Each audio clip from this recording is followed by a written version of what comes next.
Christian response క్రైస్తవ స్పందన episode number 113.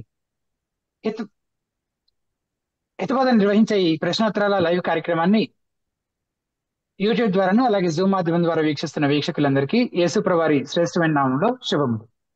ప్రతి మంగళవారం లాగానే ఈ మంగళవారం కూడా ఈ రీతిని ఈ కార్యక్రమంలో పాల్గొనే కృపను ధన్యతను ప్రభువు ఇచ్చినందుకు ప్రభువుని ఎంతగానో స్తుతిస్తూ ఉన్నాము.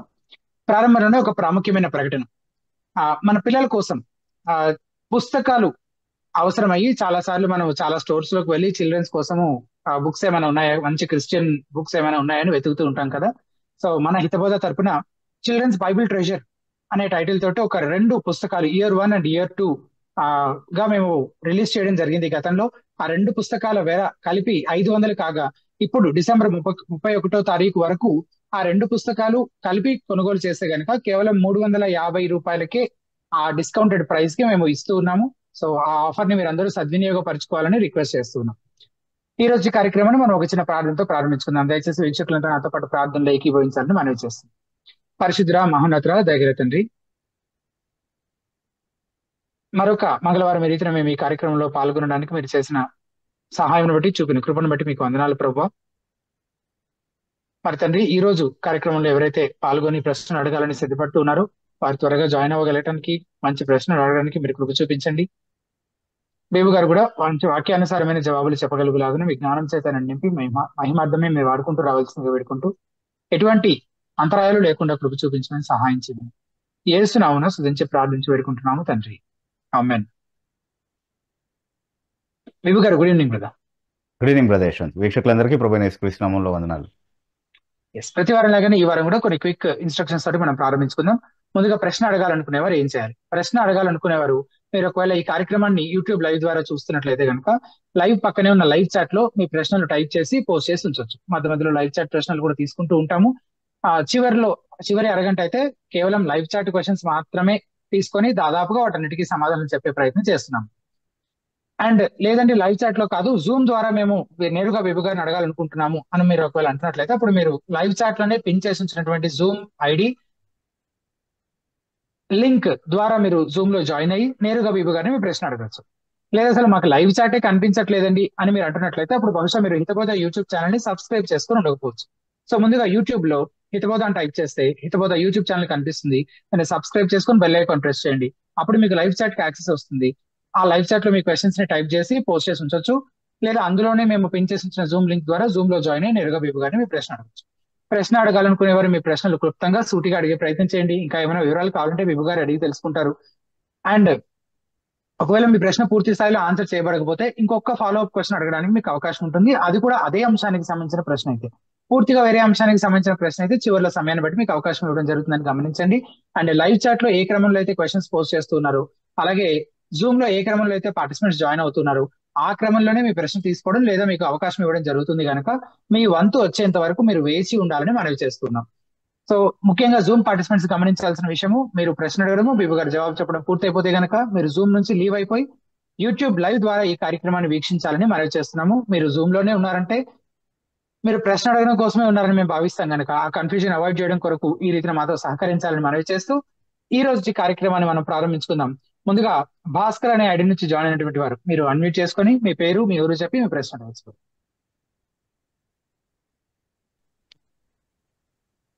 వందనాలు బీబు గారు, వందనాలు యశ్వంత్ బ్రదర్. వందనాలు వందనాలు బ్రదర్. బ్రదర్. బాగున్నారా సార్? బాగున్నాను బ్రదర్. మీ పేరు ఊరు మా ఆడియన్స్ మర్చిపోయి ఉంటారు కాబట్టి ఒకసారి చెప్తే. ఒకసారి మా పేరు ఊరు చెప్తాను. నా పేరు భాస్కర్ అండి. ఎర్రగుంట్ల నుంచి, కడపలో ఎర్రగుంట్ల అనే ఊరు నుంచి కాల్ చేస్తున్నాను. ఎస్ ఎస్ బ్రదర్, చాలా రోజుల తర్వాత జాయిన్ అయ్యారు.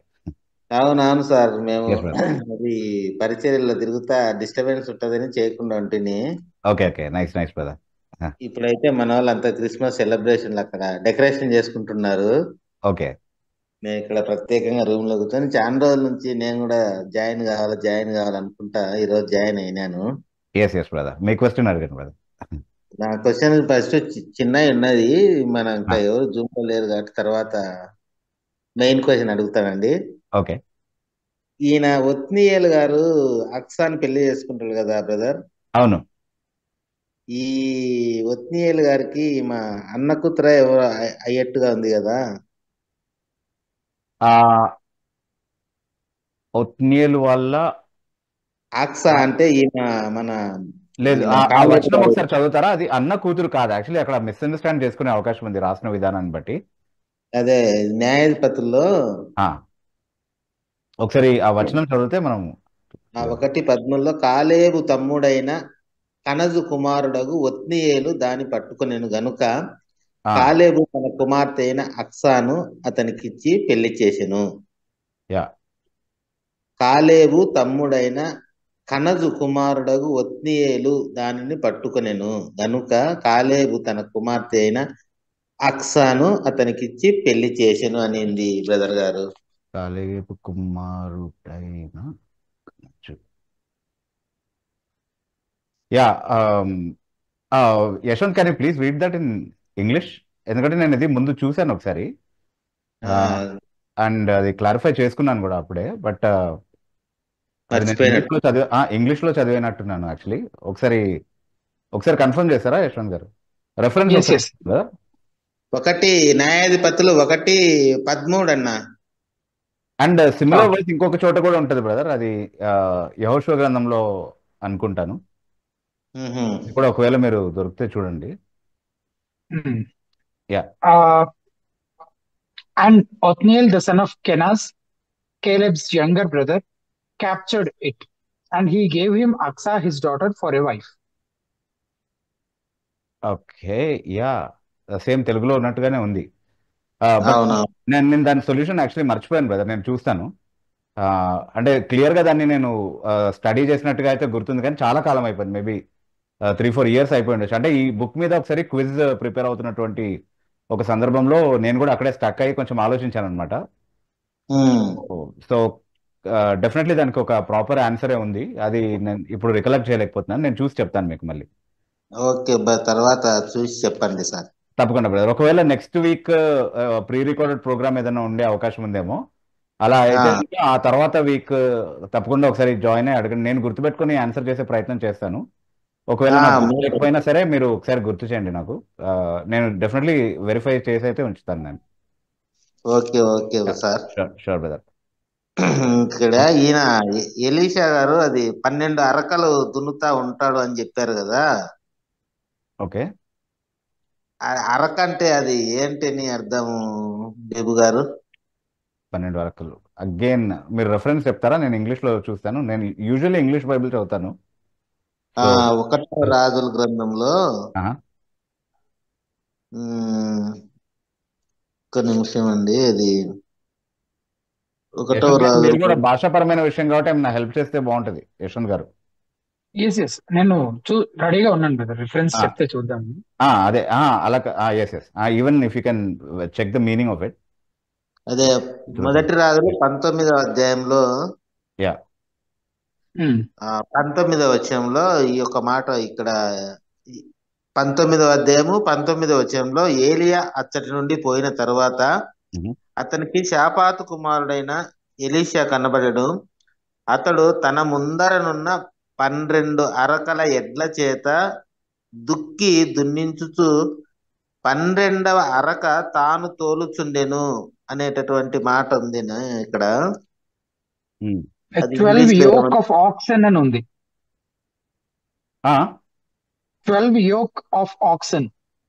12 yoke of oxen. Okay, yoke అంటే కాడి అనుకుంటా కదా. కాడి, ఎస్, యోక్ అంటే కాడియే. ప్లవ్ అండ్ ఎస్, అంటే మనం దున్నుతాం కదండి, ఆ దున్నేటప్పుడు వాడేటువంటివి అని. నాగలి. రైట్. ఈ 12 అరకలు అంటే ఒక ఆయన ఏం చెప్పాడు, అరకకు 12 ఎకరాలు వస్తుంది అని చెప్పాడు. నేను మామూలుగా 12 అరకలు అంటే 12 ఎకరాలని అనుకుంటున్నాను. లేదు, అంటే యాక్చువల్లీ ఐ డోంట్ నో, అంటే ఈ ఈజియర్ వర్షన్ ఉంది కదా తెలుగులో, అదేమైనా చదవడం వీలవుతుందా యశ్వంత్ గారు? యా, అక్కడ అది సాధారణ భాష, వాడుక భాష. వాడుక భాష. కొన్నిసార్లు హెల్ప్ఫుల్ గా ఉంటది అది. అవునవును, కరెక్టే అండి. అంటే ఈ భాష కొంచెం పాతది యాక్చువల్లీ, మన తెలుగు బైబిల్ రెగ్యులర్ గా వాడే తెలుగు బైబిల్లో ఉండే భాష కొంచెం పాతది. అది గ్రాంధిక భాష మీరు. ఎస్, అవును అవును. 19వ అధ్యాయము 19వ వచనం. ఎలీషా అక్కడి నుండి ప్రయాణమై షాపాతు కొడుకు ఎలీషా దగ్గరికి వెళ్ళాడు. ఉమ్, ఏలియా అక్కడి నుండి ప్రయాణమై షాపాతు కొడుకు ఎలీషా దగ్గరికి వెళ్ళాడు. ఎలీషా దుక్కి దున్నుతూ ఉన్నాడు. ఉమ్. అతని ముందు 12 జతల ఎద్దులున్నాయి. అతడు అది 12వ జతతో దున్నుతున్నాడు. Okay. So that's what it means. చాలా సింపుల్ గా ఉంది కదండి మీనింగ్. అది దుక్కి వాడుక దున్నుతూ భాష. దు- దుక్కి దున్నడం అనేది ఇంతకంటే సింపుల్ భాష ఉండదు అసలు. దుక్కి దున్నడం అనేది చాలా సాధారణంగా పల్లెటూరులో వాడే భాష కదా. అది ఓకే యశ్వంత్ గారు, దుక్కిని గురించి కాదు. ఇప్పుడు 12 అరకలు అంటే అది అరక అనే దానికి సార్ మీనింగ్ 12 అడిగారు. అరక అంటే 12 జతల ఎడ్లు అని ఉన్నాయండి ఇక్కడ. అక్కడ అట్లుంది. దీంట్లో అయితే 12 అరకల ఎడ్ల చేత అంటే ఇప్పుడు అరక అనే దానికి మనం జత అనుకోవాలనా, లేకుంటే అరక అనేది భూమికి సంబంధించిన వర్డ్ అది అనేది డౌట్ అదే. భూమికి సంబంధించింది అయితే కాదండి, ఎందుకంటే ఇప్పుడు ఈ వాడుక భాషలో ఉన్న అనువాదమే ఇంగ్లీష్ లో ఉన్నటువంటి ట్రాన్స్లేషన్ తో కూడా అగ్రి అవుతా ఉంది యాక్చువల్లీ. ఇప్పుడు 12 అరకలు అంటే ఇప్పుడు 12 జతల ఎడ్లు ఉన్నాయని అన్నట్టుగా ఇప్పుడు యశ్వంత్ గారు వాడుక భాషలో చదివినట్టుగా ఎస్ ఉన్నారు.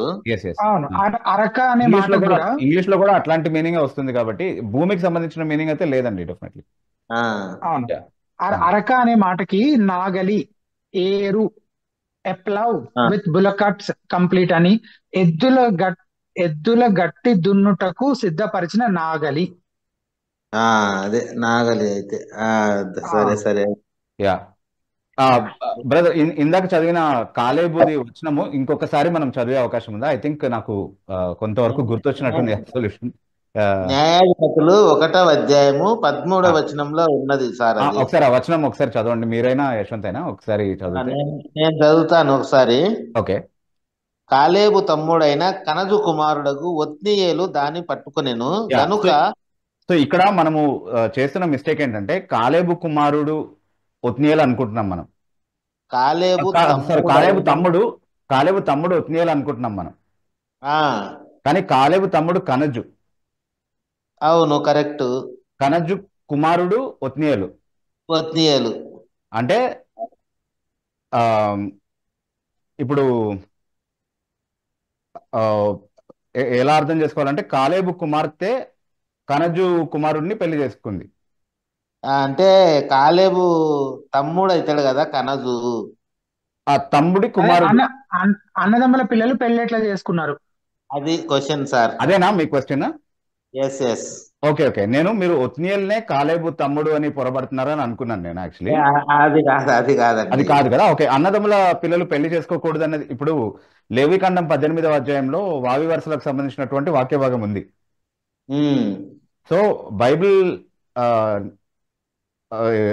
అదేంటి, బైబిల్ నిర్వచించిన వావి వరుసల పరిమితులు ఏవైతే ఉన్నాయో అందులో అన్నదమ్ముల పిల్లలు పెళ్లి చేసుకోకూడదని కానీ అక్క చెల్లెల పిల్లలు పెళ్లి చేసుకోకూడదన్న లిమిటేషన్ కానీ లేదు. కాబట్టి చేసుకోవచ్చు అంటే బైబిల్ ప్రకారం. కాకపోతే అది మన కల్చర్లో యాక్సెప్టెడ్ కాదు కాబట్టి, మన సంస్కృతిలో అది యాక్సెప్టబుల్ కాదు కాబట్టి అది మనకు కొంచెం ఇబ్బందిగా అనిపిస్తుంది. అదే అన్నా చెల్లెలు పెళ్లి చేసుకున్నట్టుగా ఉంది అన్నట్టుగా అది మనం పెట్టుకున్నటువంటి లిమిటేషన్ మాత్రమే. అయితే మన సంస్కృతిలో బైబిల్ నిషేధించినటువంటి వావి వరుసల్ని ఆచరిస్తా ఉన్నారు. ఉదాహరణకి మేనరికం చేసుకుంటారు మన దగ్గర. అంటే సొంత మేనమామని పెళ్లి చేసుకునేటటువంటి సంస్కృతి ఉంది మన దగ్గర. దాన్ని బైబిల్ సంపూర్ణంగా నిషేధిస్తుంది వాస్తవానికి. ఓకే, సో అది చేస్తూ ఉంటే కూడా క్రైస్తవులు కూడా చేస్తున్నారు, పాస్టర్లే స్వయంగా దగ్గరుండి అలాంటి మేనరిక వివాహాలు చేయిస్తున్నారు. వాళ్ళకేం తప్పనిపించట్లేదు అది. దాన్ని బట్టి మనకి ఏమర్థమవుతుందంటే బైబిల్ కంటే ఎక్కువగా సంస్కృతికి మనము మన మనసాక్షిలో చోటిచ్చాము. సంస్కృతికి ఏది అంగీకారంగా ఉంటే అది పర్వాలేదు అనుకుంటున్నాం, బైబిల్కి వ్యతిరేకంగా ఉన్నా కూడా. బైబిల్ అనుమతించినా సరే సంస్కృతికి వ్యతిరేకంగా ఉంటే అది చేయకూడదని అనుకుంటున్నాం మనం అనేది ఇక్కడ ఉన్నటువంటి సమస్య. అయితే ఇప్పుడు మన సంస్కృతి అంగీకరించకపోతే అలాంటి వివాహాలు మనం చేయకుండా మానటం మంచిది, అభ్యంతరకరంగా ఉండకుండా ఉండడానికి వేరే వాళ్ళకి. కానీ బైబిల్లో అలా ఎవరైనా చేసుకుంటే దానికి బైబిల్ నిషేధం ఏమీ లేదు చేసుకోవడం. అంటే ఇంకొకటి దాన్ని అంటే అది మనకి ఎక్కువ ఇబ్బందిగా అనిపిస్తుంది, కానీ మనకు తక్కువ ఇబ్బందిగా అనిపించే ఇంకొక విషయం ఏంటంటే కంపేర్ చేసి పోల్చి చూడాలంటే కనుక ఉమ్, అన్న చెల్లెలు లేదా అక్క తమ్ముడి పిల్లలు ఉమ్. పెళ్లిళ్ళు చేసుకుంటే మనకు పెద్దగా ఇబ్బంది అనిపించట్లేదు. వాళ్ళు తోబట్టువులే కదా, రైట్ రైట్ ఎగ్జాక్ట్లీ. సో తోబట్టువుల పిల్లలే కదా, కానీ అది వేరే వరస, బావ మరదలు వరస అని ఈ వరస మనం పెట్టుకున్నాం. యా ఉమ్. బైబిల్ దాన్ని అసలు ఇక రికగ్నైజ్ చేస్తుంది. అంటే ఇప్పుడు మామ కూతురిని భారతదేశం పెళ్లి చేసుకోవడం తప్పు కాకపోతే పిన్ని కూతురిని పెళ్లి చేసుకోవడం కూడా తప్పు కాదు, బై ద సేమ్ లాజిక్. కాదు. అది కరెక్ట్. తప్పు అయితే ఇది కూడా తప్పు, ఎస్. అట్లా అన్నమాట. కానీ బైబిల్ అయితే అది తప్పని అనట్లేదు. ఆ, చేసుకున్నప్పుడు ఇబ్బంది ఏం లేదు, అది కూడా. అదే ఇప్పుడు ఎస్. మనం మన లొకేషన్ బట్టి చూస్తే ఇది ఏందబ్బా ఆ అన్న కూతుర్నే చేసుకున్నాడు, చిన్నాన్న పెదనాన్న కూతురు అన్నట్టుగా అనిపించిందండి. Yes yes. యా, భాస్కర్ గారు, మీకు ఒకవేళ ఇంకా క్వశ్చన్స్ ఉంటాయి, మీరు కొంతసేపు వెయిట్ చేయగలుగుతారా? అంటే జూమ్ లో ఉన్న ఇంకొక ఇద్దరు జాయిన్ అయ్యారు కదా, వాళ్ళకి అవకాశం ఇచ్చి మీకు సరే ఇంకా సరే. ప్రశ్నలు ఉంటే కనుక తర్వాత మిమ్మల్ని పిలుస్తాను మళ్ళీ. మీకు టైం ఓకే ఉంటే ఓకే వెయిట్ చేయగలిగితే వెయిట్ చేయండి. Yeah, okay thank you. సంత్ గారు. Right thank you. Right. Thank you. Thank you. తర్వాత చక్రవర్తి అనే ఐడి నుంచి జాయిన్ అయినటువంటి వారు మీరు అన్మ్యూట్ చేసుకొని మీ పేరు, మీ ఊరు చెప్పి మీ ప్రశ్న. గుడ్ ఈవినింగ్ బ్రదర్, నా పేరు చక్రవర్తి. ఎస్, ఎలా ఉన్నారు brother? I'm fine, thank you Chakravarthy, after long time again. అవును, సీమ్స్ లైక్ ఆఫ్టర్ 1 month అన్న. Yeah yeah yeah. Yeah, okay అన్న. అన్న, ఆ, నేను అడుగుదాం అనుకున్న క్వశ్చన్ ఏంటంటే అన్న, Yeah. బైబుల్ చాలా సార్లు మనకు చెప్పింది ఏంటంటే మనిషి గురించి మాట్లాడేటప్పుడు చచ్చిన వాడిగా చెప్పింది, అంటే పాపానికి బానిసగా చెప్పింది, అంటే నీదర్ విల్లింగ్ నార్ ఏబుల్ అని చెప్పేసి చెప్పింది మన గురించి. అవును. ఇలా చాలా రకాలుగా చెప్పింది. ఆ Okay. అయితే ప్రసంగి 7:29 అన్న, Mm. చదవచ్చు అన్న నేను ఆ వాక్యం. Yeah yeah sure. ఇది అదే ఒకటి మాత్రము ఆ, ఇది ఒకటి మాత్రము నేను కనుగొంటిని, Mm. ఏమనగా దేవుడు నరులను యథార్థవంతులుగా పుట్టించిన కానీ Yeah. వారు వివిధమైన తంత్రములను కల్పించుకొని ఉన్నారు. యా. సో ఇది మనిషి న్యూట్రల్ గా ఉన్నాడని చెప్తుందా, లేదంటే ఇది కాంట్రడిక్ట్ చేస్తుందా అన్న మిగతా వాటిని? యా యాక్చువల్లీ మీరు అక్కడ ఒరిజినల్ లాంగ్వేజ్కి వెళ్ళి చూస్తే కనుక ఇక్కడ నరులను అని మనం ఏదైతే అనువదించుకున్నామో అక్కడ ఆదం అని సింగులర్ గా వాడినట్టుగా మనం చూస్తాం. యాక్చువల్లీ దేవుడు Okay. ఆదంని పర్ఫెక్ట్ గా తయారు చేశాడు. ఓకే. అయితే వారు కనుగొన్నటువంటి వేరు వేరు అంటే అవిధేయత ఏదైతే చూపించారో వారు అన్నప్పుడు అక్కడ ప్లూరల్ డెఫినెట్లీ వాడొచ్చు, ఎందుకంటే అవ్వ కూడా ఇంక్లూడ్ అయింది కదా. ఓకే. ఓకే, సో వాళ్ళు చేసినటువంటి అవిధేయతను బట్టి పతనం అనేది సంభవించింది, కానీ దేవుడు మాత్రం సృష్టించినప్పుడు నరుడిని యథార్థవంతుడిగానే సృష్టించాడు అన్నటువంటి భావంలోనే తీసుకోవాల్సి ఉంటుంది మనం. ఈ జనరల్ ఈ వర్స్ చాలా కామన్ గా మనిషి స్వభావరీత్యా పాపి, అంటే దేన్నైతే జన్మ పాపం అని తప్పుగా ఒక సిద్ధాంతానికి నామకరణం చేయడం జరిగిందో మన వాళ్ళు, స్వభావ పాపం లేదా మూల పాపం అని పిలవచ్చు దాన్ని, ఒరిజినల్ సిన్ అని ఇంగ్లీష్ లో అంటాం మనం. ఓకే. సిద్ధాంతాన్ని వ్యతిరేకించేటటువంటి వాళ్ళు కూడా ఈ వచనాన్ని చాలా కామన్ గా వాడుతూ ఉంటారు అనమాట. But Okay. వాళ్ళు కూడా అడ్రస్ చేయాల్సిన ఇష్యూ ఏంటి అంటే ఇన్ ద ఒరిజినల్ లాంగ్వేజ్ అది యాడమ్ అని అడ్రస్ చేసి మాట్లాడుతుంది ఇన్ ద సింగులర్. సో అన్న, బైబిల్ టీచ్ చేసేది అంటే సమ్మరైజ్ చేసి చెప్పండి అన్న, పర్లేదు. బైబిల్ టీచ్ చేసేది జన్మ పాపి అంటే పుట్టుకతోనే పాపం చేసామని చెప్తుందా, లేదంటే అలా కాదనా? అంటే పుట్టుకతోనే పాపం చేసేటటువంటి స్వభావం మనలో ఉంది అనేది ఖచ్చితంగా అర్థమవుతుంది. అంటే స్వభావం ఇప్పుడు ఈవెన్ మనుషులందరూ పాపులు అని బైబిల్ చెప్తున్నప్పుడు దాన్ని మన ప్రాక్టికల్ ఎక్స్పీరియన్స్ కూడా వెరిఫై చేస్తుంది. మనం ప్రపంచంలో ఎక్కడికి వెళ్ళి ఏ సమయంలో చూసినా మనిషి పాపం వైపు మొగ్గు చూపించేటటువంటి ప్రవృత్తి కలిగి ఉంటాడు. స్వభావం అని ఎందుకు పిలుస్తున్నామంటే what is nature, how do we define nature? స్వభావం అంటే అర్థం ఏంటి? అంటే డిఫాల్ట్ గా అంటే చేసేస్తాం. అన్ని సమయాల్లో అన్ని కాలాల్లో అందరిలో సమానంగా కనబడేది స్వభావం. ఓకే. సో మనిషి అన్ని కాలాల్లో అన్ని సమయాల్లో అన్ని స్థలాల్లో ఉన్నటువంటి మనుషులు ఎవరైనా సరే పాపం వైపుకి మొగ్గు చూపించేటటువంటి అదే ప్రవృత్తి కలిగి ఉన్నారు. సో ఎందుకు అలా Okay. యూనివర్సలీ వచ్చింది అనే దానికి ఎక్స్ప్లెనేషన్ మనకు రోమిలకు రాసిన పత్రిక 5వ అధ్యాయం 12వ వచనంలో ఉన్నటువంటి ఎక్స్ప్లెనేషన్ తప్ప, ఒకని పాపం వలన లోకంలోనికి పాపం ప్రవేశించి అతని అవిధేయత లాగే అందరూ అవిధేయత చూపించకపోయినప్పటికీ అందరూ ఆ పాపానికి లోనయ్యారు అని నిరూపించే విధంగా అందరికీ మరణం ప్రాప్తించింది అన్నటువంటి ఆర్గ్యుమెంట్ ఏదైతే చెప్తున్నాడో, అన్న. అండ్ సో అదే లాజిక్ ని బట్టి ఒకని మరణం వలన అనేకులు నీతిమంతులుగా తీర్చబడడం కూడా సాధ్యం అవుతుంది అన్నటువంటి ఆర్గ్యుమెంట్ ఏదైతే బిల్డ్ చేస్తున్నాడో అదే దీనికి ప్రాపర్ ఎక్స్ప్లెనేషన్ అనమాట. అందరూ పాపులుగా ఉండడానికి కారణం ఏంటి అన్నదానికి. ఓకే అన్న. అదే ఎక్స్ప్లెనేషన్ ఇస్తుంది బేసికలీ. సో ఓకే ఓకే జన్మ పాపం అనేటటువంటి టైటిల్ తోనే, అంటే జన్మ పాపం అని జనరల్లీ దీన్ని రికగ్నైజ్ చేస్తున్నారు కాబట్టి అదే పేరుతో ఒక ఆర్టికల్ నేను పబ్లిష్ చేయడం జరిగింది మన హితబోధ యా వెబ్సైట్. ఓకే అన్న, ఆల్రెడీ ఒకసారి చదవగలిగితే it will give you good clarity on okay అన్న డెఫినెట్లీ. ఆస్పెక్ట్స్. యా మీరు మీరు అన్న ఇంకో ప్రశ్న అడగొచ్చు అన్న? Yashwant. Yes yes yes brother. Okay అన్న. ఇంకో క్వశ్చన్ ఏంటంటే అన్న, how the God in the Bible is qualified to teachers love your neighbours as your self as he is not loving every one? అంతే అన్న. ఆయనే అందరినీ ప్రేమించినప్పుడు నీ పొరుగువాడిని ప్రేమించమని మనకెట్లా చెప్తాడు బైబిల్లోని దేవుడు? Yeah yeah see in the first place God is love అని మనం బైబిల్లో చదువుతా ఉన్నాము. దేవుని స్వభావాన్ని గురించి, దేవుని గుణలక్షణాలలో ఉన్నటువంటి అత్యుత్తమమైనటువంటి ఒక స్వభావం ఏంటి అంటే ఆయన ప్రేమమయుడై ఉన్నాడు అని. అట్ ద సేమ్ టైం ఆయన ఎవరినైనా ప్రేమించట్లేదు అని అంటే దానికి కారణం బైబిల్ ఏం చెప్తుంది అంటే అది న్యాయమైనటువంటి ఉగ్రత అని చెప్తుంది. సో ఓకే అన్న. సో బైబిల్ కూడా మనల్ని ప్రేమించమని నేర్పించినప్పుడు న్యాయం తప్పి ప్రేమించమని ఎక్కడా నేర్పించలేదు. దేవుడు కూడా ప్రేమతో కన్సిస్టెంట్ గా న్యాయంతో కన్సిస్టెంట్ గా ఉండేటటువంటి ప్రేమనే చూపిస్తాడు, న్యాయం తప్పేటటువంటి ప్రేమ కాదు. సో ఆయన ఎక్కడైనా ఉగ్రుడిగా కనబడుతున్నాడంటే, ఆయన ఎక్కడైనా కోపం చూపించేటటువంటి దేవుడిగా కనబడుతున్నాడంటే అది ఆయన వేరొక గుణలక్షణం, న్యాయము నీతి అనేటటువంటి ఆయన గుణలక్షణానికి సంబంధించినటువంటిది దాన్ని అర్థం చేసుకోవాలి మనం. సో అది ప్రేమరాహిత్యంగా చూడాల్సినటువంటి అవసరం లేదు. ఎక్కడ న్యాయం కనబరచాలో అక్కడ కూడా ప్రేమే కనబరిస్తే దేవుడు న్యాయవంతుడు కాకుండా పోతాడు. అంటే ఒక గుణలక్షణం ఇంకొక గుణలక్షణానికి వ్యతిరేకంగా ఉన్నట్టుగా అర్థం చేసుకోవడం అవుతుంది అనమాట మనం. సో మనల్ని కూడా నిష్కారణంగా ఎవరిని కోపించొద్దు అని చెప్పాడు, ఎవరి మీద కోపగించుకోవద్దు అని చెప్పాడు, క్షమించమని నేర్పించాడు. But at the same time న్యాయం అనేది కూడా మనకు నేర్పించాడు. అంటే న్యాయంగా ఒక వ్యక్తిని శిక్షించాల్సి వచ్చినప్పుడు ఏం చేయాలి, ఈవెన్ మరణదండన కూడా నేర్పించాడు మనకి, రైట్? అంటే దేవుడే మరణదండన విధించే దేవుడుగా మనిషికి కూడా కొన్ని పరిస్థితుల్లో మరణదండన విధించమని నేర్పించాడు. వేరే రకాలైనటువంటి శిక్షలు అమలు చేయడంకి సంబంధించినటువంటి ధర్మశాస్త్రాన్ని, నియమాల్ని ఇచ్చాడు. సో కేవలం ప్రేమించమని మాత్రమే ఆజ్ఞాపించలేదు, న్యాయం చూపించమని కూడా ఆయన ఆజ్ఞాపించాడు. ఈ రెండు కూడా ఆయన గుణ లక్షణాలకి కన్సిస్టెంట్ గా ఉన్నాయి కాబట్టి ఆయన మాత్రమే అలా ఆజ్ఞాపించడానికి perfectly qualified. There is nobody else who is qualified to teach either justice or love then the God of the Bible. ఆయన ప్రేమించినట్టుగా ఎవరు ప్రేమించరు, ఆయన శిక్షించినంత భయంకరంగా ఇంకెవరు శిక్షించలేరు కూడా. Both are true about God.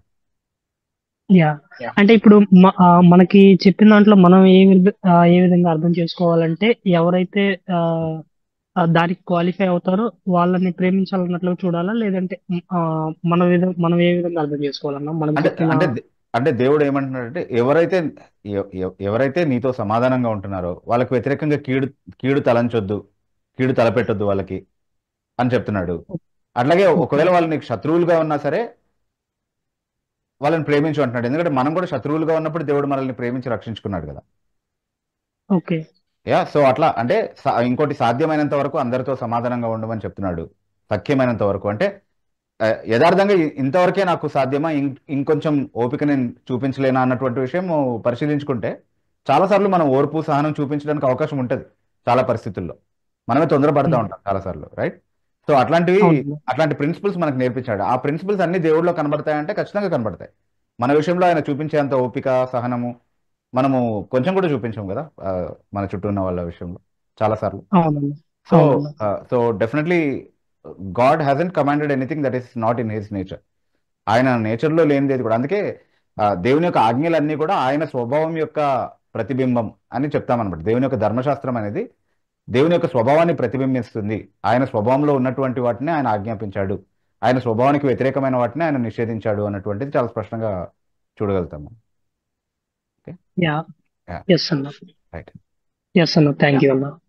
Thank you brother.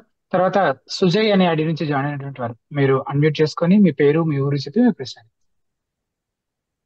అన్న గుడ్ ఈవినింగ్ అన్న. Good evening brother. నా పేరు సుజయ్, నేను ఉప్పల్ నుంచి చేస్తున్నాను. yes brother Sujay. So Westminster confession of faith లో చాప్టర్ 10 పాయింట్ నెంబర్ 3లో ఇన్ఫెంట్ డామినేషన్ గురించి, ఇన్ఫెంట్ ఎలక్షన్ గురించి మాట్లాడతారు. Do you agree with it? I don't really exactly remember their stance on it. So yeah And if you can summarize it, just what it says is Ah. So even infants కూడా doctrine of election అనేది applicable అవుద్ది Okay. అని చెప్పేసి ఉంది. Okay. Do Is that you your agree stand? with Okay. it? Yeah, I think so. See, actually, election ని తిరస్కరించి, అంటే దేవుని యొక్క సార్వభౌమ ఎన్నికను తిరస్కరించేటటువంటి సిద్ధాంతాన్ని మనం ఆర్మీనియన్ సిద్ధాంతం అంటాం. You are aware of this terminology అని అనుకుంటున్నాను. Yeah. సో ఆర్మీనియన్ సిద్ధాంతం అని అంటాం మనము. సో ఆర్మీనియన్ సిద్ధాంతం ప్రకారం ఒక వ్యక్తి వ్యక్తిగతంగా తీర్మానం చేసుకుని, అంటే సువార్తను అర్థం చేసుకుని మారుమనసు పొంది యేసుక్రీస్తుని అంగీకరించే తీర్మానం చేసినప్పుడే రక్షణకు అర్హుడు అవుతాడు. He himself qualifies to be saved actually. అంటే Okay. ఆయనే నమ్మాలి, ఆయనే మారుమనసు పొందాలి. అది అతని ఫ్రీ విల్ పైన ఆధారపడినటువంటి విషయం సంపూర్ణంగా. రైట్? ఆ సిద్ధాంతాన్ని మనం చిన్నపిల్లలకు అప్లై చేస్తే వాళ్ళు ఎప్పుడు కూడా రక్షణ పొందే అవకాశం లేదు. ఎందుకంటే వాళ్ళు ఎంత ఫ్రీ విల్ ఉన్నా సరే ఇన్ఫెంట్స్ ఎప్పుడు కూడా వాళ్ళ ఫ్రీ విల్ అప్లై చేసి నమ్మడం కానీ లేదా మార్మన్స్ పొందడం కానీ ఎప్పుడు సంభవించదు, అసలు జరగదు అది. సో దాన్ని మనం అబ్సల్యూట్ గా తీసుకుంటే ఒక ఇన్ఫెంట్ సాల్వేషన్ కి స్కోప్ లేనటువంటి సిద్ధాంతం ఏదైనా ఉంది అని అంటే అది ఆర్మీనియన్ సిద్ధాంతమే. కానీ ఎక్కడైనా హోప్ ఉంది, ఒక ఇన్ఫెంట్ చనిపోయాడు అని అంటే ఇప్పుడు అతను ఎక్కడికి వెళ్ళాడు, అతను నమ్మలేదు కదా, అతనిలో కూడా స్వభావ సిద్ధంగా పాపం ఉంది కదా అని అంటే దేవుడు తన సార్వభౌమ్య అధికారంతో తన ఎన్నిక ప్రకారం ఒకవేళ ఆ బిడ్డని క్షమించి అంగీకరించేటటువంటి వీలుందా యేసుక్రీస్తు ప్రభు యొక్క బలియాగం ద్వారా, అలా చేసేటటువంటి అవకాశం దేవునికి ఉందా అని అంటే అలాంటి పాసిబిలిటీ ఏదైనా కన్సిడర్ చేయాల్సి వస్తే అది ఆయన సార్వభౌమ్య ఎన్నిక ద్వారా మాత్రమే సాధ్యమవుతుంది తప్ప ఆ బిడ్డ దేవుడిని ఎన్నుకోవడం ద్వారా ఎప్పుడు వీలవ్వదు. కాబట్టి I feel that is the most agreeable position to take as for as infant salvation is concerned. So doesn't free will assume an age of accountability? మీరు అన్నట్లు. So if that's not happening, how come God hold the infants accountable? Yeah, just like free will itself is an assumption, even the age of accountability is a follow-up assumption to hold it up further. Yeah. So నా question ఏంటంటే, Yeah. so say a baby is condemned to damned to hell forever, and he never get to hear the gospel nor accept it. So how is that justifies? లేదు, actually అది చెప్పట్లేదు. Actually baby is definitely damned అని చెప్పట్లేదు. Nobody is giving a statement like. But what we're definitely trying to say is original sin is sufficient to damn anybody.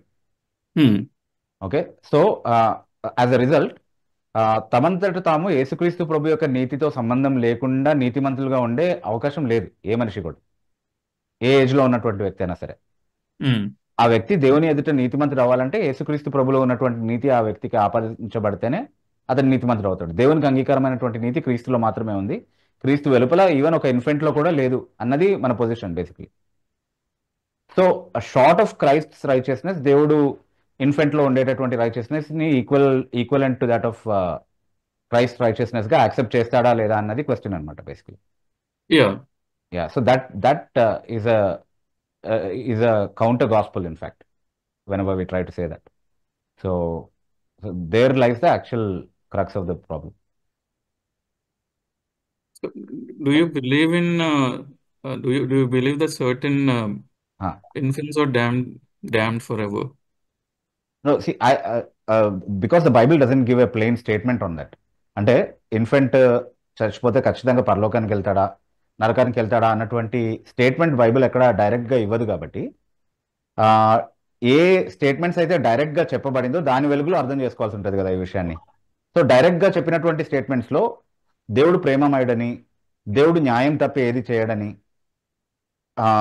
తర్వాత దేవుడు తన సార్వభౌమ్య అధికారంతో చేసినప్పటికీ కూడా తన సార్వభౌమ్య అధికారంతో చేసినప్పటికీ కూడా ఆ సార్వభౌమ్య అధికారం అనేది జ్ఞానానికి, అంటే దేవుని జ్ఞానానికి, దేవుని న్యాయానికి, దేవుని ప్రేమకి వ్యతిరేకమైనది కాదు అన్నటువంటి విషయాన్ని చాలా ఖచ్చితంగా బైబిల్ రూఢిపరుస్తుంది. కాబట్టి as far as I understand the attributes of God, I see no reason to assume that an infant would go to hell. Okay, yeah. And the Westminster's Confession, the point that you read seems to completely justify what I'm saying actually. neither agrees or not disagrees. Yeah, but it leaves scope for agreement more than for disagreement in comparison to the contrary view, that is the free will opinion. Okay. Yeah, yeah, So ఇంకో follow-up question అన్న, is right. that okay? Yeah. Is it okay, brother Yashwant? Same topic గురించి Yeah, అయితే same context లోనే. Yeah, so yeah, మీరు free will గురించి మాట్లాడుతున్నారు కదా, in yeah, terms of soteriology. yeah, అవును. So if salvation is purely the work of God, how Hmm. do you think that our free will plays any part in it? Yeah, see, actually free will అన్నప్పుడు అంటే I'm just paraphrasing your question in Telugu for the benefit of the Telugu viewer. అదే అంటే మన స్వంత చిత్తము అనేది రక్షణలో ఏదైనా పాత్ర వహిస్తుందా లేదా అనేది మీరు అడుగుతున్నారు. అంటే రక్షణ అనేది సంపూర్ణంగా దేవుని కోణం నుండి అని మనం చూసినప్పుడు, సో మనం అర్థం చేసుకోవాల్సింది ఏంటి అంటే మానవుడు పాపం చేసినప్పుడు యేసుక్రీస్తు ప్రభు చెప్తున్నాడు కదా, యోహాను సువార్త 8:32 వచనంలో, పాపం చేయవాడు పాపానికి దాసుడు, is a slave of sin actually. So దాసుడు, బానిస అన్నటువంటి వాడికి స్వేచ్ఛ అనేది ఏమి ఉండదు, స్వేచ్ఛగా తన చిత్తాన్ని వినియోగించుకోవడం అనేది ఏమి ఉండదు. సో దేవుడు ఒరిజినల్లీ మానవుడిని తయారు చేసినప్పుడు, ఇందాక మనము ఒకవేళ మీరు మొదటి నుంచి ఫాలో అవుతుంటే కనుక దీంట్లో ప్రసంగి గ్రంథం నుంచి ఒక వచనం చదివాం. I think it is chapter 7:29. దేవుడు మానవుని సృష్టించినప్పుడు పర్ఫెక్ట్ గా సృష్టించాడు, కానీ వాడు పాపం చేసినప్పుడు, పతనమైనప్పుడు, he became a slave of sin. కాబట్టి ఒక స్లేవ్ కి ఫ్రీ విల్ ఉంటుంది అనడం సాధ్యం కాదు. అతను ఎవరికి బానిసత్వంలో ఉన్నాడో ఆ యజమానికి కంప్లీట్ గా లోబడతాడు. కాబట్టి ఒక పాపానికి బానిస అయినటువంటి ఒక వ్యక్తికి కేవలం పాపానికి విధేయత చూపించేంత స్వేచ్ఛ మాత్రమే ఉంది. కానీ ఆ పరిస్థితి నుంచి ఎప్పుడు రక్షింపబడతాడు అంటే అక్కడ యేసుప్రభు అదే అధ్యాయం అక్కడే చెప్తున్నాడు ఫర్దర్ డౌన్ 8వ అధ్యాయంలోనే, కుమారుడు మిమ్మల్ని స్వతంత్రులుగా చేస్తే మీరు స్వతంత్రులు అవుతారు అని అంటున్నాడు. సో ఈ పాపానికి మనము బానిసలుగా అమ్మబడినటువంటి పరిస్థితి నుండి కుమారుడు మనల్ని స్వతంత్రులుగా చేస్తే అప్పుడు మనం స్వతంత్రులుగా అవుతాము. అప్పటి వరకు అసలు ఫ్రీ విల్ ఎక్సర్సైజ్ చేసే ప్రసక్తి లేదు. Our will is in bondage. అందుకే దాన్ని theologically bondage of the will అని అన్నారు, in contrary to freedom of the will. So it is in bondage to sin. కాబట్టి పాపం వైపుకి మాత్రమే మొగ్గు చూపించేటటువంటి పరిస్థితిలో ఉన్నటువంటి మానవుడిని యేసుక్రీస్తు ప్రభువు విడిపిస్తే తప్ప అతను ఎప్పుడు స్వతంత్రుడు కాలేడు. నీతిని ప్రేమించి మళ్ళీ నీతికి దాసుడు కావడం అనేది ఎప్పుడు సాధ్యం అవ్వదు అనేది బైబిల్ చెప్తున్నటువంటి పొజిషన్. సో కాబట్టి కనీసం నామమాత్రంగా కూడా ఫ్రీ విల్ అన్నటువంటి పదాన్ని సొటీరియాలజికల్ గా ఎక్కడ బైబిల్ వాడదు. ఒకే ఒక సందర్భంలో ఫ్రీ విల్ అనేటటువంటి మాట చూస్తాం మనం బైబిల్లో. ఎక్కడ వాడారు అని అంటే ఫ్రీ విల్ ఆఫరింగ్ అన్నటువంటి కాంటెక్స్ట్ లో వాడారు. అంటే స్వేచ్ఛార్పణములు అంటారు. స్వేచ్ఛార్పణములు అంటే ఏంటి అని అంటే మ్యాండేటరీగా చెల్లించాల్సినటువంటి కొన్ని బలి అర్పణల గురించి ఆజ్ఞాపించిన తర్వాత ఇవన్నీ తప్పనిసరిగా అందరూ చెల్లించాల్సినవి, ఇవి కాకుండా స్వంత ఇష్టంతో ఎవరైనా ఇంకా ఏదైనా అర్పించాలనుకుంటే అది స్వేచ్ఛగా అర్పించవచ్చు, అది మ్యాండేటరీ కాదు కానీ మీ ఇష్టంతో అర్పించవచ్చు అన్న భావంలో చెప్పడానికి ఫ్రీ విల్ ఆఫరింగ్, స్వేచ్ఛార్పణములు అన్నటువంటి పదం వాడారు. ఆ కాంటెక్స్ట్ లో తప్ప అసలు ఫ్రీ విల్ అన్నటువంటి యూసేజ్ కూడా ఎక్కడ బైబిల్లో లేదు. Soteriologically it is not to be found anywhere in the Bible actually. So it is a myth to say that man who is fallen and who is in bondage to sin has free will. There is no such a thing. Yes. Yeah. So okay, final question. Yeah. Go ahead. Maybe మీరు wait చేయొచ్చేమో. Wait challa. Okay. Yeah, if you can let wait, us that will be great. continue. Yeah. అంటే ఇంకా Zoom లో wait చేస్తున్న participants ఉన్నారు కాబట్టి Okay. Thank you brother. Yeah. తర్వాత ప్రశాంత్ అనే ID నుంచి జాయిన్ అయినటువంటి వారు, మీరు అన్మ్యూట్ చేసుకొని మీ పేరు మీ ఊరు చెప్పి మీ ప్రశ్న. ప్రైజ్ లార్డ్ బ్రదర్, నా పేరు ప్రశాంత్ అండి, నేను హైదరాబాద్ నుంచి మాట్లాడుతున్నాను. Praise Lord, brother. బ్రదర్, నా ప్రశ్న ఏంటంటే అండి, Ah. చూడు ఇప్పుడు దేవుని సువార్తను మనం ఇతరులకి ప్రకటించేటప్పుడు దేవుణ్ణి మనం ఎలాగ వాళ్ళకి కనపరచగలం? అంటే కొంతమంది వాళ్ళ దేవుడు వాళ్ళ జీవితాల్లో చేసిన స్వస్థతల్ని, దేవుడు నన్ను ఒకప్పుడు ఇలాంటి పరిస్థితిలో స్వస్థపరిచాడు, అప్పటి నుంచి నేను దేవుడిని నమ్ముకున్నాను, ఇంత భయంకరమైన అనారోగ్యం నుంచి నన్ను స్వస్థపరిచాడు అని ఇతరులకి, అంటే దేవుణ్ణి ఎరగని వారికి వాళ్ళు తెలియచేసి దేవుణ్ణి పరిచయం చేస్తూ ఉంటారు. కాబట్టి ఇలాగా ఎవరైనా సరే దేవుణ్ణి స్వస్థత ద్వారా, అంటే వాళ్ళ అనారోగ్యంలో ఉన్నప్పుడు దేవుణ్ణి నమ్ముకోవడం వల్ల దేవుడు వారిని స్వస్థపరిస్తే వాళ్ళు దేవుణ్ణి అంగీకరించడం అనేది అది కరెక్ట్ అయిన పద్ధతిలో దేవుణ్ణి తెలుసుకొని దేవుని దగ్గరికి రావడమే అవుతుందా? ఇదే కాదు బ్రదర్, వేరే పద్ధతులు ఏవైనా కానీ, వాళ్ళ నప్పులు కానివ్వండి, అలాంటి పరిస్థితుల్లో దేవుడు మమ్మల్ని విడిపించాడు కాబట్టి మేము దేవుణ్ణి నమ్ముతున్నాం అని ఇతరులకు ప్రకటించి వారిని కూడా దేవునిలోనికి అలాగా తీసుకురావాలి అని అనుకోవడం కానీ, అలా ప్రకటించడం అసలు కరెక్టేనా? లేకపోతే దేవుణ్ణి ఎలాగ మనం ఇతరులకు పరిచయం చేయాలి? సాధారణంగా మన చుట్టూ మనం చూస్తున్న సువార్త పరిచర్య అంతా కూడా మీరు వివరించిన విధంగానే ఉంది. అంటే ఒకరి వ్యక్తిగత జీవితంలో జరిగినటువంటి ఒక సంఘటనని సాక్ష్యంగా చెప్పడము, లేకపోతే వాళ్ళ జీవితంలో ఉన్నటువంటి అవసరతల్ని లేకపోతే ఇబ్బందుల్ని గమనించి దానికి పరిష్కారంగా యేసుక్రీస్తు ప్రభువుని పరిచయం చేయడము, దాని ద్వారా యేసుక్రీస్తు ప్రభు వైపుకి వాళ్ళని ఆకర్షించే ప్రయత్నం చేయడము చేస్తూ ఉంటారు సువార్త పరిచర్య అన్నటువంటి పేరుతో. కానీ బైబిల్ బోధించేటటువంటి సువార్త అసలు అది కానే కాదు. యేసుక్రీస్తు ప్రభు దగ్గరకు వస్తే నీకు స్వస్థతలు వస్తాయి, యేసుక్రీస్తు ప్రభు దగ్గరకు వస్తే ఇంట్లో ఉన్నటువంటి సమస్యలన్నీ పోతాయి, ఆరోగ్యం మెరుగవుతుంది, ఆర్థిక సమస్యలు పోతాయి, ఉద్యోగాలు వస్తాయి, పెళ్ళిళ్ళు అవుతాయి. ఇది కాదు బైబిల్ చెప్తున్నటువంటి సువార్త. బైబిల్ ఏం చెప్తుంది అంటే మానవుడు దేవుని ఉగ్రత కింద ఉన్నాడు, క్రీస్తు వెలుపల ఉన్నటువంటి వారందరూ శిక్షావిధికి లోనైనటువంటి పరిస్థితిలో ఉన్నారు. యేసుక్రీస్తు ప్రభువునందు విశ్వసించడం ద్వారా మాత్రమే ఆ పాపం క్షమించబడి దేవునితో సమాధానపరచబడేటటువంటి అవకాశం వస్తుంది. ఈ సువార్తను ఎవరైతే నమ్మి యేసుక్రీస్తు ప్రభు తట్టుకు తిరుగుతారో, మారుమనసుతో వారి పాపాలకు స్వస్తి చెప్పి యేసుక్రీస్తు ప్రభు యొక్క బోధకు విధేయత చూపించడానికి సమర్పించుకుంటారో వాళ్ళు రక్షింపబడతారు అన్నటువంటి సువార్త చాలా స్పష్టంగా బైబిల్ బోధిస్తూ ఉంది. దాన్ని మారుమనసు సువార్త అని, దేవుని రాజ్య సువార్త అని వేరు వేరు పేర్లతో బైబిల్ పిలుస్తున్నది ఈ సువార్తనే వాస్తవానికి. అంటే ఇప్పటి వరకు దేవునికి వ్యతిరేకంగా తిరుగుబాటులో ఉన్నాము, దేవుని అధికారానికి ఆయన రాజ్యానికి వ్యతిరేకంగా. సో దేవునితో సమాధాన పడి ఆయనకు వ్యతిరేకంగా ఉన్నటువంటి వైరాన్ని అంటే పాపపు జీవితాన్ని విడిచిపెట్టి ఆయనకు లోబడేటటువంటి జీవితం కోసం, అలాగే ఆయన చేత ఉచితంగా యేసుక్రీస్తు ప్రభు ద్వారా క్షమించబడేటటువంటి ఆ ఆధిక్యత కోసం విశ్వసించడము అనేది సువార్త. సో ఇది చెప్పకుండా మనం ఏం చెప్పినా సరే, వాళ్ళు ఒకవేళ నమ్మినా సరే, అంటే ఇప్పుడు ఏదో ఒక దేవుడిని నమ్ముతూ ఉంటారు ఏదో ఒక పని జరగాలని చెప్పి, అట్లా యేసుక్రీస్తు ప్రభువుని ఒకవేళ నమ్మినా అలాంటి నమ్మకం వల్ల జరిగేటటువంటి ప్రయోజనం ఏమీ లేదు. బైబిల్ ఏం చెప్తుందంటే మొదటి కొరింథీ పత్రిక 15వ అధ్యాయం 19వ వచనంలో, ఈ జీవిత కాలం మట్టుకే మనం క్రీస్తేసినందు నిరీక్షించు వారం అయితే మనం మనుషులందరికంటే దౌర్భాగ్యులము అన్నటువంటి మాట చెప్తా ఉంది. అంటే కేవలం తాత్కాలికమైనటువంటి ఒక అవసరతను తీర్చుకోవడం కోసం మాత్రమే మనం యేసుక్రీస్తు ప్రభునందు విశ్వాసం ఉంచే వారం అయితే గనక మనుషులందరికంటే మనం దౌర్భాగ్యులం. ఎందుకంటే అదే సువార్త అనుకుంటున్నాము, యేసు ప్రభుని నమ్మామని అనుకుంటున్నాం, కానీ వాస్తవానికి మనం నమ్మలేదు. నమ్మాల్సిన విధంగా బైబిల్ ఆజ్ఞాపిస్తున్నటువంటి విధంగా మనం నమ్మలేదు, లోబర్చుకోలేదు. కాబట్టి ఈ విధంగా సువార్త చెప్పడం కారణంగానే ఈరోజు మనం క్రైస్తవం అని చూస్తున్నటువంటి దాంట్లో మారు మనసు లేనటువంటి క్రైస్తవ సమాజం అనేది ఒకటి చాలా ఎక్కువగా విస్తరించడం అనేది మనం చూస్తూ ఉన్నాం, మనం గమనిస్తూ ఉన్నాం అనమాట. మారు మనసు కానీ, యేసుక్రీస్తు ప్రభు పట్ల యథార్థమైనటువంటి ప్రేమ కానీ, పరిశుద్ధత జీవితం పట్ల సమర్పణ కానీ, వాక్యం పట్ల నమ్మకంగా ఉండాలి బోధపరంగా కానీ లేదా మన జీవితంలో కానీ అన్నటువంటి కన్విక్షన్స్ లేకుండా ఉన్నటువంటి ఒక క్రిస్టియానిటీ బిల్డ్ అవడానికి కారణం ఇలాంటి సువార్తలు చెప్పడమే అనమాట. It is always counter productive to the gospel. ఇలాంటి సువార్త అనేది సంఖ్యాపరంగా చూసుకుంటున్నారు, ఇలా చెప్తే ఎక్కువ మంది వస్తున్నారు, ఎక్కువ మంది ఆకర్షించబడుతున్నారు అనేది. కానీ that is not how it works. అయితే కొన్ని సాక్ష్యాలు చూపిస్తూ ఉంటారు, పలానా వాళ్ళు స్వస్థత కోసమే వచ్చి తర్వాత నిజంగా మారుమనసు పొందారండి, దాని సంగతి ఏంటి అని. అంటే దేవుడు దేన్నైనా వాడుకోగలడు, కానీ మనం సువార్త ప్రకటించడానికి మనకి ఇవ్వబడినటువంటి ఆజ్ఞ బాధ్యత ఏంటి, మనం చెప్పాల్సినటువంటి సందేశం ఏంటి అన్నది ఇక్కడ ప్రశ్న. సో ఎవరైనా ఒకవేళ ఒక రాంగ్ రూట్లో ఉన్నప్పుడు కూడా దేవుడు దాన్ని వాళ్ళ మేలు కోసం వాడుకునేటటువంటి అవకాశం ఉందా అంటే ఖచ్చితంగా ఉంది. ఇప్పుడు నేను ఒక సండే స్కూల్ చైల్డ్గా అక్కడ ఉన్నటువంటి వేరే వేరే అట్రాక్షన్స్ కోసం అని చెప్పి నేను చర్చ్కి వెళ్ళాను. అంటే చాలా అట్రాక్టివ్గా ఉంటుంది, మంచి సర్కిల్ ఉంటుంది, మంచి ఫ్రెండ్షిప్ ఉంటుంది, తర్వాత మంచి కాంపిటీషన్స్ ఉంటాయి, ఒక లైవ్లీ ఎన్వైరన్మెంట్ ఉంటుంది. ఇట్లాంటి వాటి కోసం వెళ్ళేవాడిని. నేనేం సరైనటువంటి ఉద్దేశంతో వెళ్ళలేదు ఇన్ మై చైల్డ్హుడ్. కానీ అక్కడే దేవుడు సువార్తను నాకు అర్థం చేసుకునేలాగా చేశాడు, అక్కడే నేను దేవునికి నా జీవితం సమర్పించడం అనేది జరిగింది.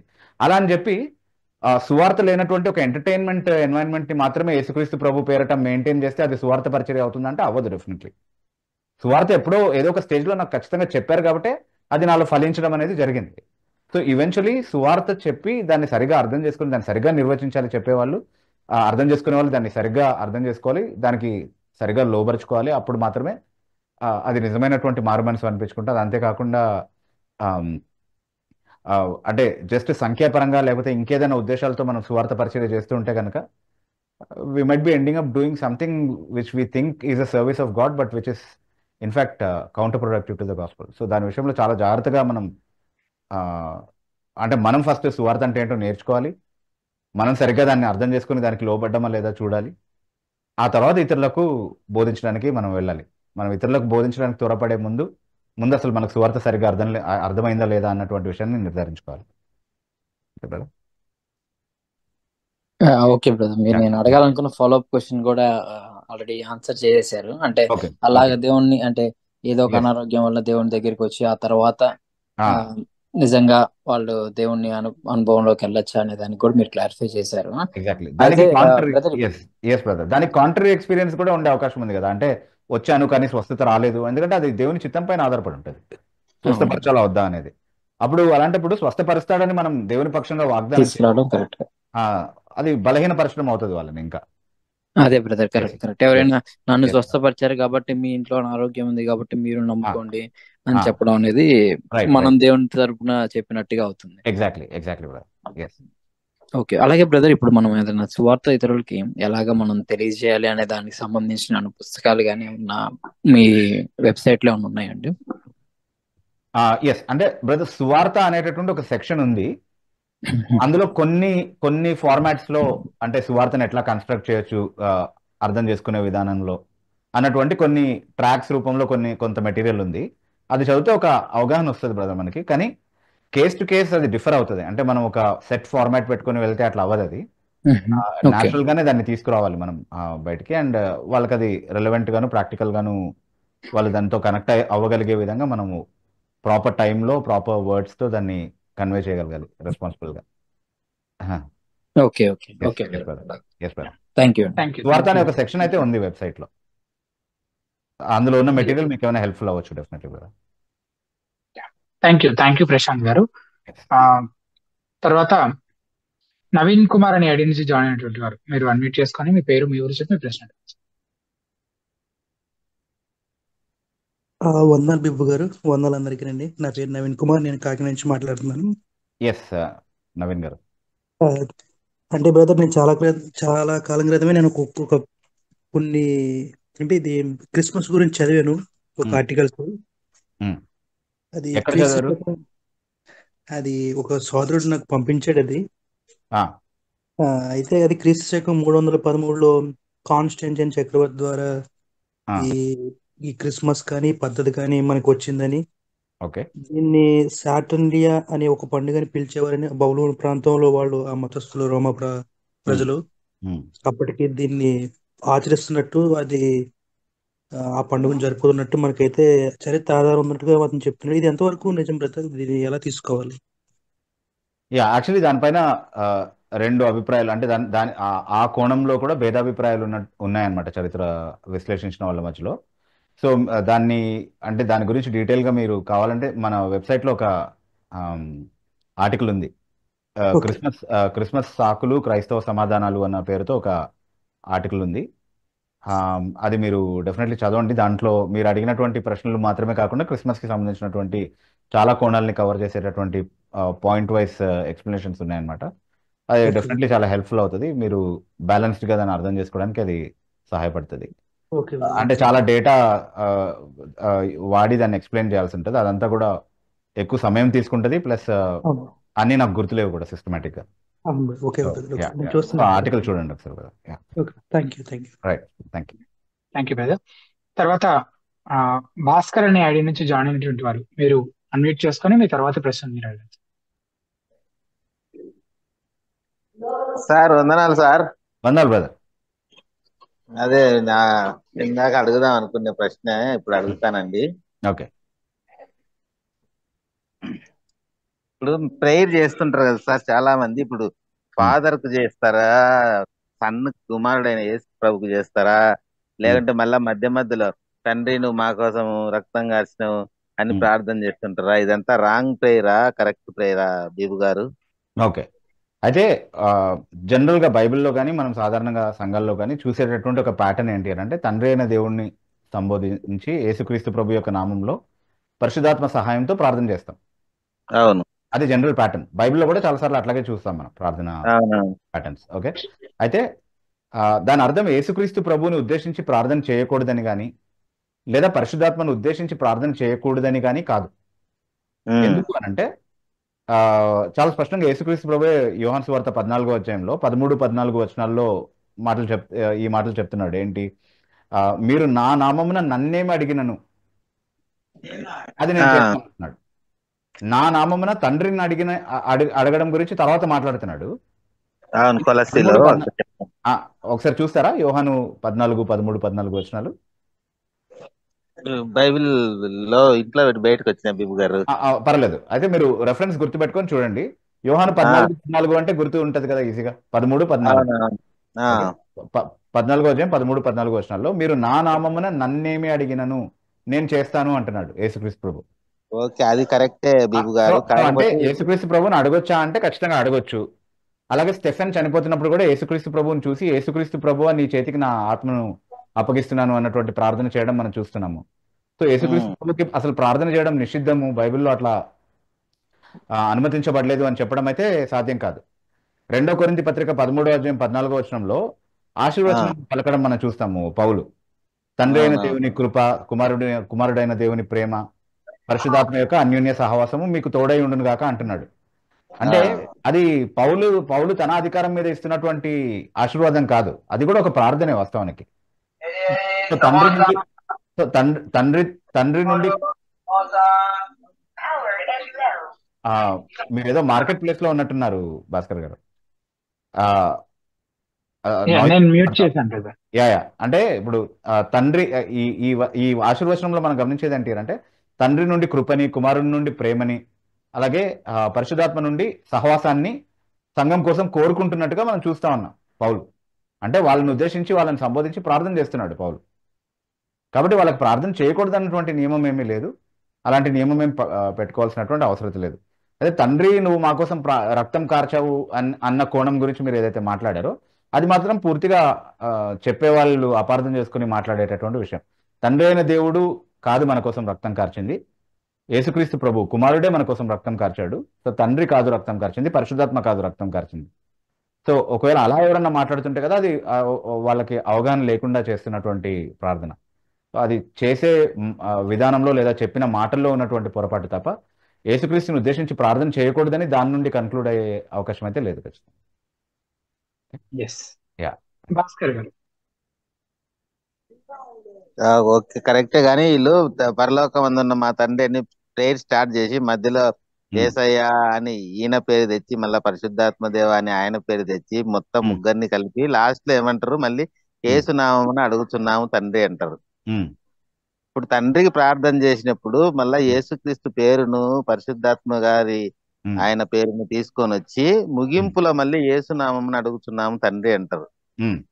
పెద్ద పెద్ద స్పీకర్లే మంచిగా మంచి వర్తమానాలు ఇచ్చే వాళ్ళే ఇట్లా చేస్తున్నారు బిబు గారు.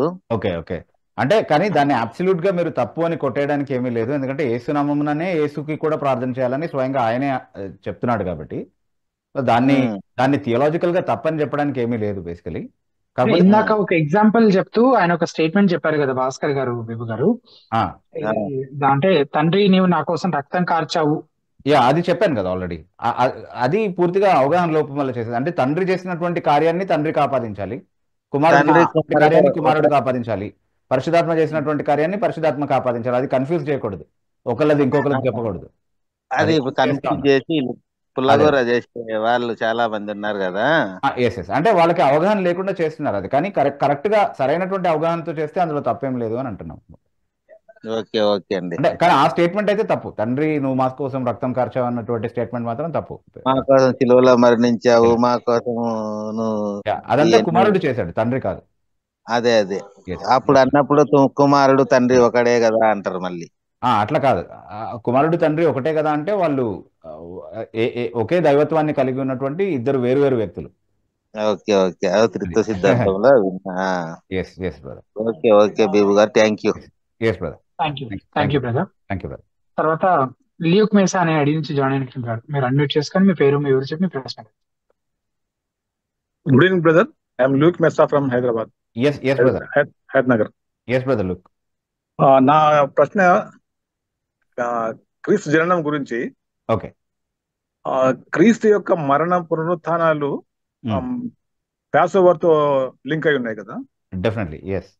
సో అదే విధంగా క్రీస్తు జననం కూడా ఫెస్టివల్ ఆఫ్ టాబర్నాకిల్స్ దాంతో ఏమైనా లింక్ చేయొచ్చా మనం? ఎందుకంటే యోహాను సువార్త మొదటి అధ్యాయం 14వ వచనంలో హోలోగో సార్క్ సెగనెటో ఎస్కినోస్ ఎన్ హీమినన్ అంటే ఆ వాక్యం శరీరధారి అయి మన మధ్య నివసించారు. కానీ అక్కడ గ్రీక్ వర్డ్ వచ్చేసి ఎస్కినోసిన్ అంటే స్ప్రెడ్ టెంట్ అమాంగ్ us అని. హి టాబర్నాకిల్డ్ అమాంగ్ us అని చెప్పొచ్చు. Tabernacled or spread tent. Correct. So actually అంటే ఓల్డ్ టెస్ట్మెంట్ ఫెస్టివల్స్ లో చాలా వరకు అన్ని ఫెస్టివల్స్ కి యేసుక్రీస్తు ప్రభుతో లింకప్ అయ్యే సిగ్నిఫికేషన్స్ ఉన్నాయి కాబట్టి ఒకవేళ అలాంటి ఒక ఫెస్టివల్ తో అలాంటి ఒక ఓల్డ్ టెస్ట్మెంట్ ఫెస్టివల్ తో యేసుక్రీస్తు ప్రభు యొక్క జననాన్ని లింక్ చేయాల్సి వస్తే కనుక అది డెఫినెట్లీ ద ఫీస్ట్ ఆఫ్ టాబర్నాకిల్సే. దాంట్లో ఎలాంటి అనుమానము లేదు. అంటే nothing more aptly seems to connect to the fact that God comes and tabernacles among men. It is circumstantial. We can state like this. It is a circumstantial evidence. Yes. Circumstantial. Yes. It is a circumstantial evidence, definitely. Okay. Yes, thank you, brother. Thank you very much. Thank you so much, brother. Thank you brother. తర్వాత సుజయ్ అనే ID నుంచి join అయ్యారు. మీరు unmute చేసుకొని మీ తర్వాత ప్రశ్న. Hi, Anna. Yes, brother Sujay. So, do you recognize an open theist as your brother? No, I don't. Okay. Yeah. Reason చెప్తారా? అంటే బైబిల్తో విభేదించే ఎవరు కూడా నాకు బ్రదర్ కాలేడు ఉద్దేశపూర్వకంగా. అంటే అవగాహన లోపం వల్ల ఇగ్నోరెన్స్ లోనూ ఉండి తెలియకుండా చాలా తప్పుడు అవగాహనలో ఉండేటటువంటి వాళ్ళు ఉంటారు. That's a different thing. But if somebody has made up his mind to believe contrary to what the Bible teachers, he cannot be my brother. What about Armenians అన్నది? Yeah, the same thing applies even to an Armenian. An Armenian Jesus is not the Jesus of the Bible. So do you say Armenians are not Christians? See, again I'm saying I don't believe in doctrinal regeneration, but I believe that somebody who is truly regenerated will eventually grow in doctrine and agree with the truth of the Bible. And if it is true that there is a Jesus of the cults, it is also true that there is a Jesus of the Armenians manufactured by human intellect, and he doesn't agree with the Jesus of the Bible in many things. So Christ of the Armenians అనే Christ of Armenianism అనే ఒక చిన్న article ఉంది. It just takes 5 to 7 minutes of reading. దాన్ని తెలుగులో కూడా అనువదించి పెట్టామన్నమాట, ఆర్మీనియనుల క్రీస్తు అన్నటువంటి టైటిల్తో. సో చిన్న ఆర్టికల్ కాబట్టి maybe you can take time to read and then we can further discuss if there is anything. Okay, thank you. Yeah, sure. Thank you. Thank you brother. తర్వాత live chat లో అడిగినటువంటి ప్రశ్న, Titus అనే ID నుంచి అడిగిన ప్రశ్న. Brother, హితబోధ YouTube channel ను మానిటైజేషన్ చేశాక యాడ్స్ ఎక్కువగా వచ్చేవి కానీ ఈ మధ్య రావడం లేదు. దానికి ఏమైనా ప్రత్యేక కారణం ఉందా? ఓకే, యా, హితబోధ ఛానల్ మానిటైజ్ అవ్వడం అనేది ఒక బ్లెస్సింగ్. ఎందుకంటే డెఫినెట్లీ హితబోధ పరిచర్య చాలా ఖర్చులతో కూడుకున్నది. సో ఇఫ్ ఇట్ పెద్దగా ఏమి రెవెన్యూ జనరేట్ అవ్వకపోయినా ఎంతో కొంతవరకు అది సపోర్టివ్గా ఉంటుంది. So we definitely look at it as a blessing. కాకపోతే ఒకవేళ యాడ్స్ ప్లే చేసి ఉంటే కనుక ఎక్కువ రెవెన్యూ జనరేట్ అయ్యి ఉండేది. కానీ అంటే మంచి ప్రశ్న అడిగారని చెప్పుకోవాలి యాక్చువల్లీ ఇక్కడ. ఎందుకంటే ఇది కేవలం హితబోధకు సంబంధించింది కాదు, క్రిస్టియన్ యూట్యూబ్ కంటెంట్ మేకర్స్ అందరూ కూడా ఆలోచించాల్సినటువంటి ఒక ఆస్పెక్ట్ ఇక్కడ. మేము initially we're excited, ads play అవుతున్నాయి, రెవెన్యూ జనరేట్ అవుతుంది ఫాస్ట్గా అని అనుకున్నాము. బట్ అంటే మాకు కూడా అది అంటే దాన్ని మా నోటీస్కి తీసుకొచ్చినటువంటి వెల్ విషర్స్ ఉన్నారు. We're thankful for that. ఏంటి అని అంటే ఇప్పుడు మనము కొన్ని రకాల యాడ్స్ ప్లే అవ్వకుండా ఆప్ట్ చేసేటటువంటి అవకాశాన్ని యూట్యూబ్ ఇచ్చింది మనకి. అంటే కొన్ని అశ్లీలమైనటువంటి యాడ్స్ అట్లాంటివి ఏమన్నా ప్లే అవుతాయేమో అని చెప్పి, అట్లాంటివి కాకుండా ఓన్లీ డీసెంట్ యాడ్స్ మాత్రమే ప్లే చేసుకునేటటువంటి అవకాశం కూడా యూట్యూబ్ ఇచ్చింది. కానీ అక్కడ కూడా ఉన్నటువంటి ఒక ఇబ్బంది ఏంటి అంటే, ఇప్పుడు జస్ట్ ఒక ఎగ్జాంపుల్గా చెప్తున్నాను, మన భావజాలానికి వ్యతిరేకమైనటువంటి యాడ్స్ ఉంటాయి కొన్ని. ఉదాహరణకి యోగాని ప్రమోట్ చేసేటటువంటి యాడ్స్ ఉన్నాయి అనుకోండి ఫర్ ఎగ్జాంపుల్. అవన్నీ కూడా యూట్యూబ్ టర్మ్స్ అండ్ కండిషన్స్ కింద డీసెంట్ యాడ్స్ కిందనే వస్తాయి. సో అలాంటి యాడ్స్ ఏవైతే ఉన్నాయో, అంటే మనం ఏవైతే ప్రమోట్ చేయడానికి ఇష్టపడమో యాజ్ క్రిస్టియన్స్, అవి ప్రమోట్ చేసేటటువంటి యాడ్స్కి ఒక ప్లాట్ఫామ్ మనం ప్రొవైడ్ చేయడం అవుతుంది. అంటే యూట్యూబ్కి మనం ప్లాట్ఫామ్ ప్రొవైడ్ చేయడం ఏంటి, యూట్యూబ్ ఆటోమేటిక్లీ ప్లే చేసుకుంటుంది కదా అంటే అది మనం అవకాశం ఇస్తేనే మన వీడియోస్ ద్వారా ప్లే చేసే వీలు ఉంటుంది అనమాట. అంటే యూట్యూబ్ ఏమి మనం మన మన పర్మిషన్ లేకుండా యాడ్స్ ప్లే చేయడం అనేది అవ్వదు. అంటే అట్లీస్ట్ ఫర్ పార్ట్నర్స్ ఎవరికైతే ఎలిజిబిలిటీ వచ్చిందో, మానిటైజేషన్ వచ్చిందో వాళ్ళకి పర్మిషన్ లేకుండా యాడ్స్ ప్లే చేయడం అనేది జరగదు. Only if we permit it then YouTube plays it on our videos. So నా వీడియోస్ ఎప్పుడు కూడా నేను ఏదైతే బోధిస్తున్నానో, ఏదైతే నమ్ముతున్నానో దానికి వ్యతిరేకమైన దాన్ని ప్రమోట్ చేయడానికి నేను అవకాశం ఇచ్చినట్టుగా ఉండకూడదు అనేది నా కన్విక్షన్ అనమాట. అంటే మీరు అనొచ్చు, ఇప్పుడు యూట్యూబ్ నిండా అవన్నీ కూడా ఉన్నాయి కదా, మరి యూట్యూబ్ ప్లాట్ఫామ్నే మీరు ఏకంగా వాడేస్తున్నారు కదా. సో యూట్యూబ్ నిండా ఉన్నప్పుడు మీ వీడియోస్కి మాత్రమే ప్లే అవ్వకపోతే వచ్చేది ఏంటి అని అంటే మిగతా వీడియోస్ని కానీ మిగతా ఛానల్స్ని కానీ నేను కంట్రోల్ చేయడం అనేది పాసిబుల్ కాదు.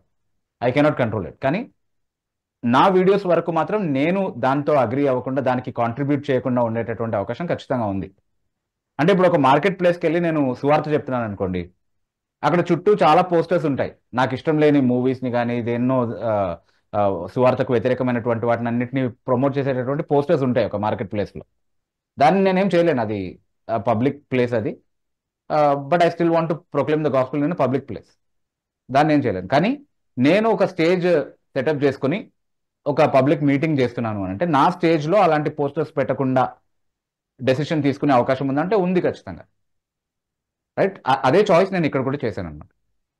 అంటే నేను ఎందుకు పెట్టట్లేదు అని అంటే యూట్యూబ్ వాళ్ళ డిస్క్రిప్షన్తో ప్లే చేసేటటువంటి యాడ్స్ చాలాసార్లు నా కన్విక్షన్స్కి వ్యతిరేకంగా ఉన్నాయి.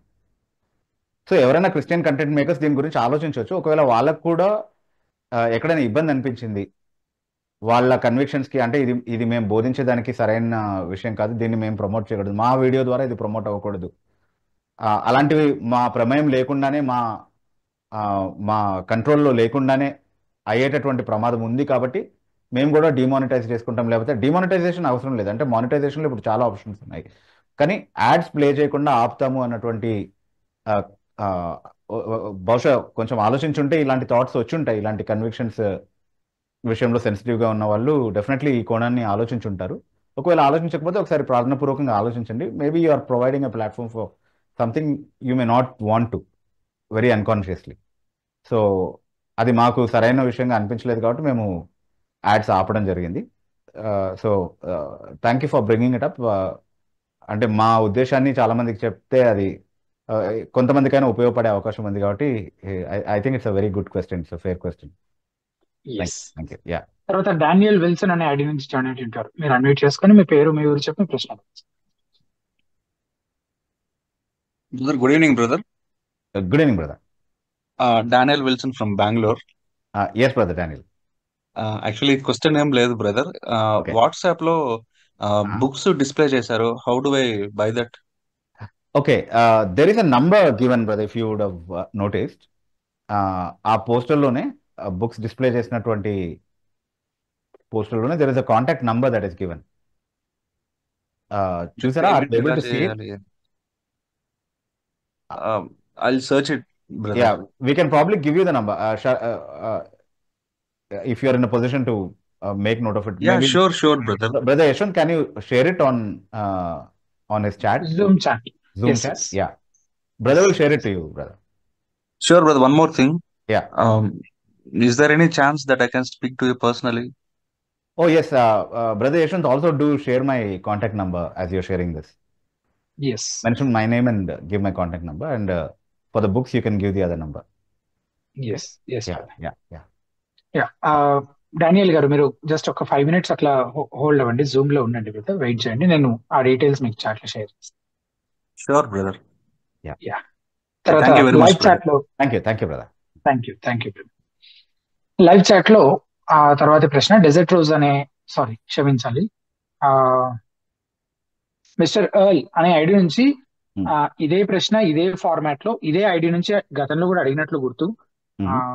మేబీ ఇంకొకసారి బ్రీఫ్ గా ఆన్సర్ చేయొచ్చేమో, కానీ మిస్టర్ ఎర్ల్ అనే ఐడి నుంచి జాయిన్ అయినట్టుంటారు. ఎస్, ఈ క్వశ్చన్ మేము ఆల్రెడీ ఆన్సర్ చేసాము, బట్ స్టిల్ ఇంకొకసారి మేము మీకోసం ఆన్సర్ చేస్తున్నాము. One saved always saved question mark. Is eternal security biblical? Can a Christian lose salvation? అది ఈ ప్రశ్న విభు గారు. యా, అంటే ఒకసారి రక్షింపబడితే నిత్యము రక్షించబడినట్లే, రక్షణ కోల్పోయే అవకాశమే లేదు, రక్షణ నిత్యమైనది అని చెప్పడానికి బైబిల్లో ఆధారం ఉందా అని అడుగుతున్నారు. డెఫినెట్లీ అలాంటి ఆ రక్షణ గురించే బైబిల్ మాట్లాడుతుంది. యేసుక్రీస్తు ప్రభు వాగ్దానం చేసినది నిత్య జీవం, మధ్యలోనే అంతమైపోయేటటువంటి జీవం కాదు. ఒకవేళ అది మధ్యలోనే అంతమైపోయేదైతే అది నిత్య జీవం అయి ఉండే అవకాశం లేదు. క్రీస్తు ప్రేమ నుండి మనల్ని ఎడబాపగలిగే ఏది కూడా లేదు అన్నటువంటి విషయాన్ని చాలా ఖచ్చితంగా బైబిల్ చెప్తా ఉంది. ఆయన ఇచ్చేటటువంటి నిత్య జీవానికి సంబంధించినటువంటి రక్షణ నిత్య రక్షణే, కాబట్టి అది కోల్పోవడం అనేటటువంటి ప్రసక్తే లేదు. అయితే ఒక వ్యక్తి నేను రక్షణ పొందానని భ్రమపడి రక్షణలో లేకుండా ఉండేటటువంటి అవకాశం ఉంది, నకిలీ విశ్వాసాన్ని కలిగి ఉండేటటువంటి అవకాశం ఉంది. కొంతకాలం అతను రక్షణ పొందాడని అతను కూడా నమ్ముతాడు, తన చుట్టూ ఉన్న వాళ్ళని కూడా నమ్మిస్తాడు. కానీ యేసుక్రీస్తు ప్రభుని సువార్తని తిరస్కరించి లోకం వైపుకి తిరిగి వెళ్ళిపోవడం ద్వారా అతనికి ఉన్నది నిజ రక్షణ కాదు, అది కేవలం తను ఆత్మవంచన చేసుకున్నటువంటి ఒక భ్రమ మాత్రమే అన్నటువంటి రుజువు మనందరికీ ఇచ్చినట్టు అవుతుంది అనమాట. అంటే it's not as if he was saved and then he lost his salvation. రక్షణ పొంది తర్వాత ఆయన రక్షణ కోల్పోయాడు అని కాదు, కానీ అసలు రక్షణ అనేది లేదు, కాబట్టి దాన్ని కోల్పోయేటటువంటి ప్రసక్తే లేదు. రక్షింపబడ్డానని తాను అనుకున్నాడు కానీ రక్షింపబడలేదు. అది బైబిల్ చాలా స్పష్టంగా చెప్తా ఉంది. మొదటి యోహాను పత్రిక 2వ అధ్యాయం 19వ వచనంలో చాలా స్పష్టంగా వారు మన మధ్య నుండి వెళ్ళిపోవడానికి కారణం వాళ్ళు మనకు చెందిన వాళ్ళు కాదు కాబట్టి అన్నటువంటి మాట చాలా స్పష్టంగా చెప్తా ఉన్నాడు. సో అది రుజువు అవ్వడం కోసమే వాళ్ళు బయటికి వెళ్ళారు అన్నటువంటి మాట చాలా స్పష్టంగా చెప్తా ఉన్నాడు యోహాన్. అండ్ ఈ సబ్జెక్ట్ని గురించి చాలా డీటెయిల్గా డీల్ చేసినటువంటి ఒక పుస్తకం కూడా హితబోధ వెబ్సైట్లో ఉంది, కృపచేత మాత్రమే అన్నటువంటి టైటిల్తో. దయచేసి మీరు అది చదివితే I think you will have a very strong foundation on how to construct this biblically. Okay, right, thank you. Yes, Daniel Wilson garu, మీ పర్సనల్ చాట్ లో నేను కాంటాక్ట్ నెంబర్స్ షేర్ చేశాను, దయచేసి చూడండి. ఎస్, తర్వాత లైవ్ చాట్ లో తర్వాత అడిగిన ప్రశ్న,